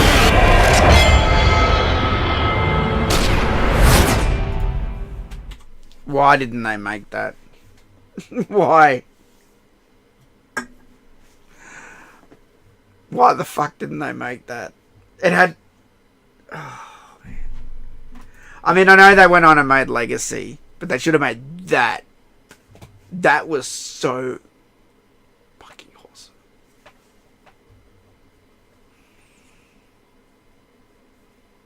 It was excellent. I wish they'd made that. I wish they'd just made a movie. I remember one of the highlights of being in America, E3, when I was playing Mortal Kombat 9, when I got my little, you can play the game in the back session, like you're in the back, and not many people are allowed back there. Like there was like staff back there, like Ed Boon or Steve Baran or other team members were back there, and sometimes Warner would bring people in and show them the game, let them play it or talk about the game. Anyway, I was there playing the game by myself, and I'd already interviewed the guy that was Reptile in that trailer at the front. I made friends with him. I still talk to him a little bit. But I was sitting inside playing the game, and the Warner Brothers lady came in, or a Warner Brothers lady came in, I should say. And she came in with two other Warner people. And they were from Warner Brothers Premiere, Digital Premiere. And they were talking about that. They said we're gonna make it a TV show, blah blah blah, and they were talking about Rebirth, and I was like, and I knew, I heard them, and I'm like, oh fuck, they're talking about Rebirth, and I didn't say a word. I just kept staring at the screen. I just kept playing Mortal Kombat 9. But I was listening to every word they were saying. And they were only there for like a minute or two. And yeah, she's like, yeah, we're thinking about maybe 1 season, maybe 2 seasons. It's going to be digital. It's going to be online. We're not sure what we're going to call it yet or something. Blah blah. Blah. And yeah, they were talking about Mortal Kombat Rebirth, and I was getting so excited. I was like, oh, they're doing it. But I remember also thinking, why aren't they making that a movie? Because that was movie material. That could have been a movie. So good. And it's funny because I actually have his phone number. I tried to ring him when I was in LA. Kevin Tancheron. I have his phone number. I did try ring him once when I was in America. He never answered. But is it still on my phone? I wonder.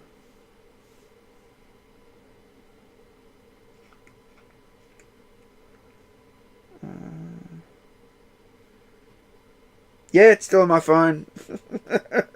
There you go. I was going to try and do an interview, and then all that crap happened with Warner Brothers and all that, and then he was doing the show and that, and I know, like I said, I tried to call him when I was in LA. I think I did try call him one other time when I came back to Australia, and he never picked up. So must have looked at his phone and gone, I don't know this person, probably. I know it's a legit number, though. 100%, it's legit.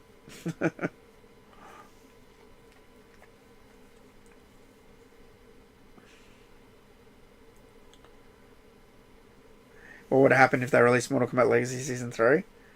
Why did they cancel it? It was going in a good direction. It was, and it was to be continued, and they never continued it. And I reckon they cancelled it.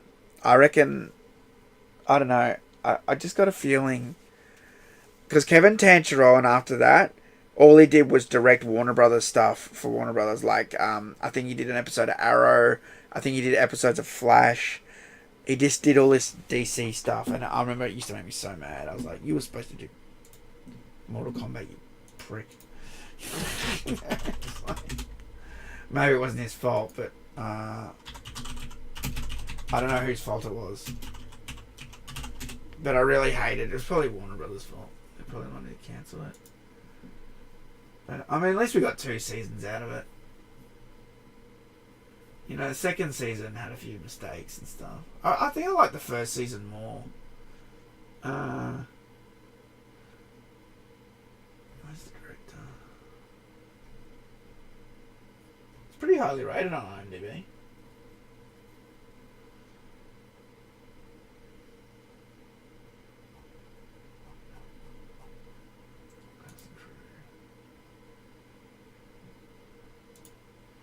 I just want to see what Kevin Tancheron's up to these days. Let's see what he's up to. Oh, there you go. He's still directing. The Brother's Son. It's the latest thing he did. Something called Thai Cave Rescue. Oh, he did 5 episodes of The Brother's Son. That's just recently. He did 4 episodes of The Cave Rescue. That was in 2022. So he hadn't done anything for 2 years. He's only just gone back to directing. Because that Brother's Son was 2024. It looked like he was directing the whole time. 2022, 2020. Oh, the pandemic, that's why. 2019, 2015, 2018. Yeah, he did The Flash. 3 episodes of The Flash. Yeah.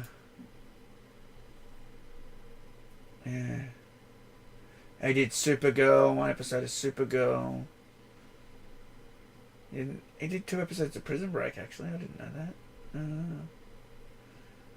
Yeah, Mortal Kombat Legacy, 19 episodes. So after Mortal Kombat Legacy, yeah, he just did a whole bunch of stuff. He did 8 episodes of Super Quested. And then it was like 1 episode here and there. 2 episodes of Prison Break. 2 episodes of Legend of Tomorrow. 3 episodes of Arrow. 2 episodes of Star. 3 episodes of Flash. And then Agents of S.H.I.E.L.D. he did 16 episodes. So he was doing a fair bit of directing then. That was 2014. 2020, yeah. He was a good director.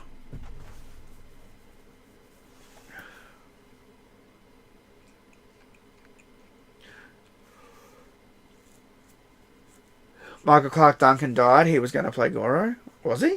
I never heard that. He was great. Coffee, light the drink. Great movie, The Green Mile. Did Kintaro ever be considered for a movie? They never consider Kintaro. They always go straight for Goro. Mortal Kombat Legends Battles of the Realms was animated. Yeah, I've got them up there. I'm missing a few, though. Skins for mine for me so far. Yeah.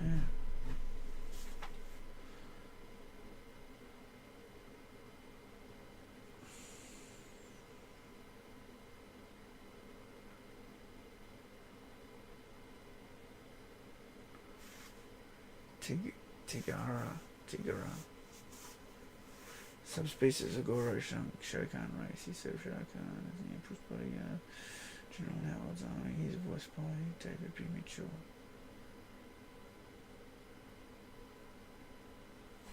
Did Kintaro ever get considered for a movie?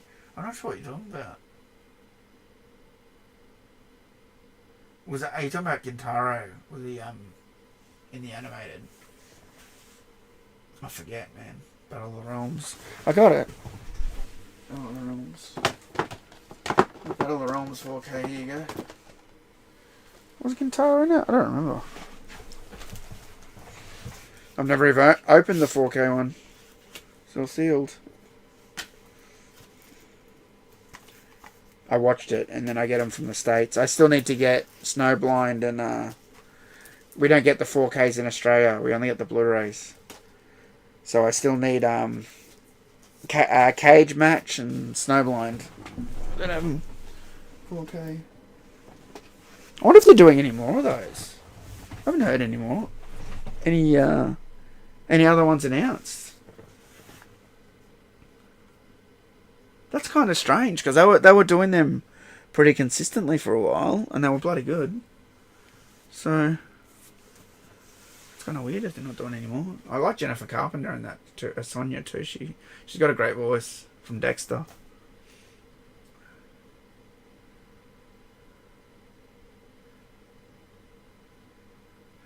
Kintaro might have been in it. Nah, they wouldn't have put Kintaro in it, dude.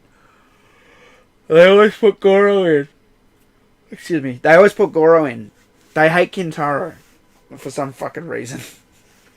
Even though Kintaro is better. You know. Scorpion's Revenge is the perfect movie. It's pretty good. I like Scorpion's Revenge a lot.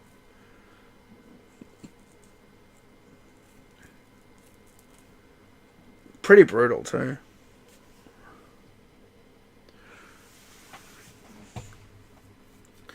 I liked a lot of the stuff they got from Scorpion's Revenge was the stuff from MK Legacy. And that's what made MK Legacy so good. Like someone mentioned, Ian Anthony Dale playing Scorpion. Especially in the first season where he spoke all the Japanese. That's what sort of put me off in the second season. They sold out and they're like, oh, we can't have him speak Japanese. The Americans won't understand. So then they made him speak English. I thought that was crap. I really liked that they did that in the first season. They made him speak Japanese. They made it so authentic. You know. And then they throw it out the window in the second season. You know. But all that history of Scorpion in that was really great. You know. Kintaro can beat Goro badly. Yeah, I reckon. For sure.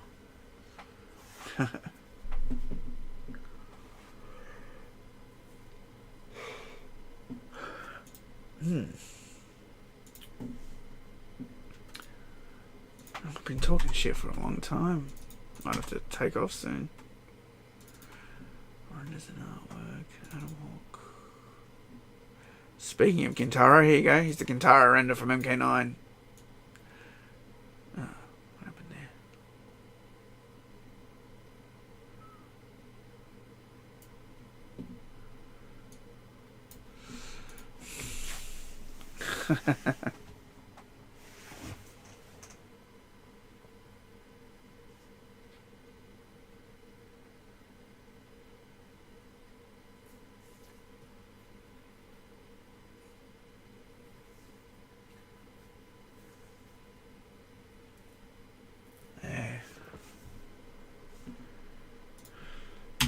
He's the beast.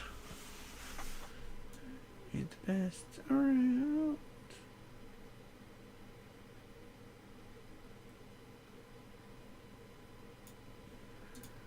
Alright. I'm going to go, guys. It's been fun chatting. And I'll see you for the next stream. It might be tomorrow even. Tomorrow, the next day. The next stream is, what is it? I think it's the last hour. Yeah, the Devil's Night. It's the last tower.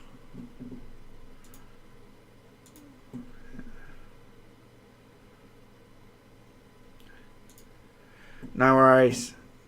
Thanks for hanging out,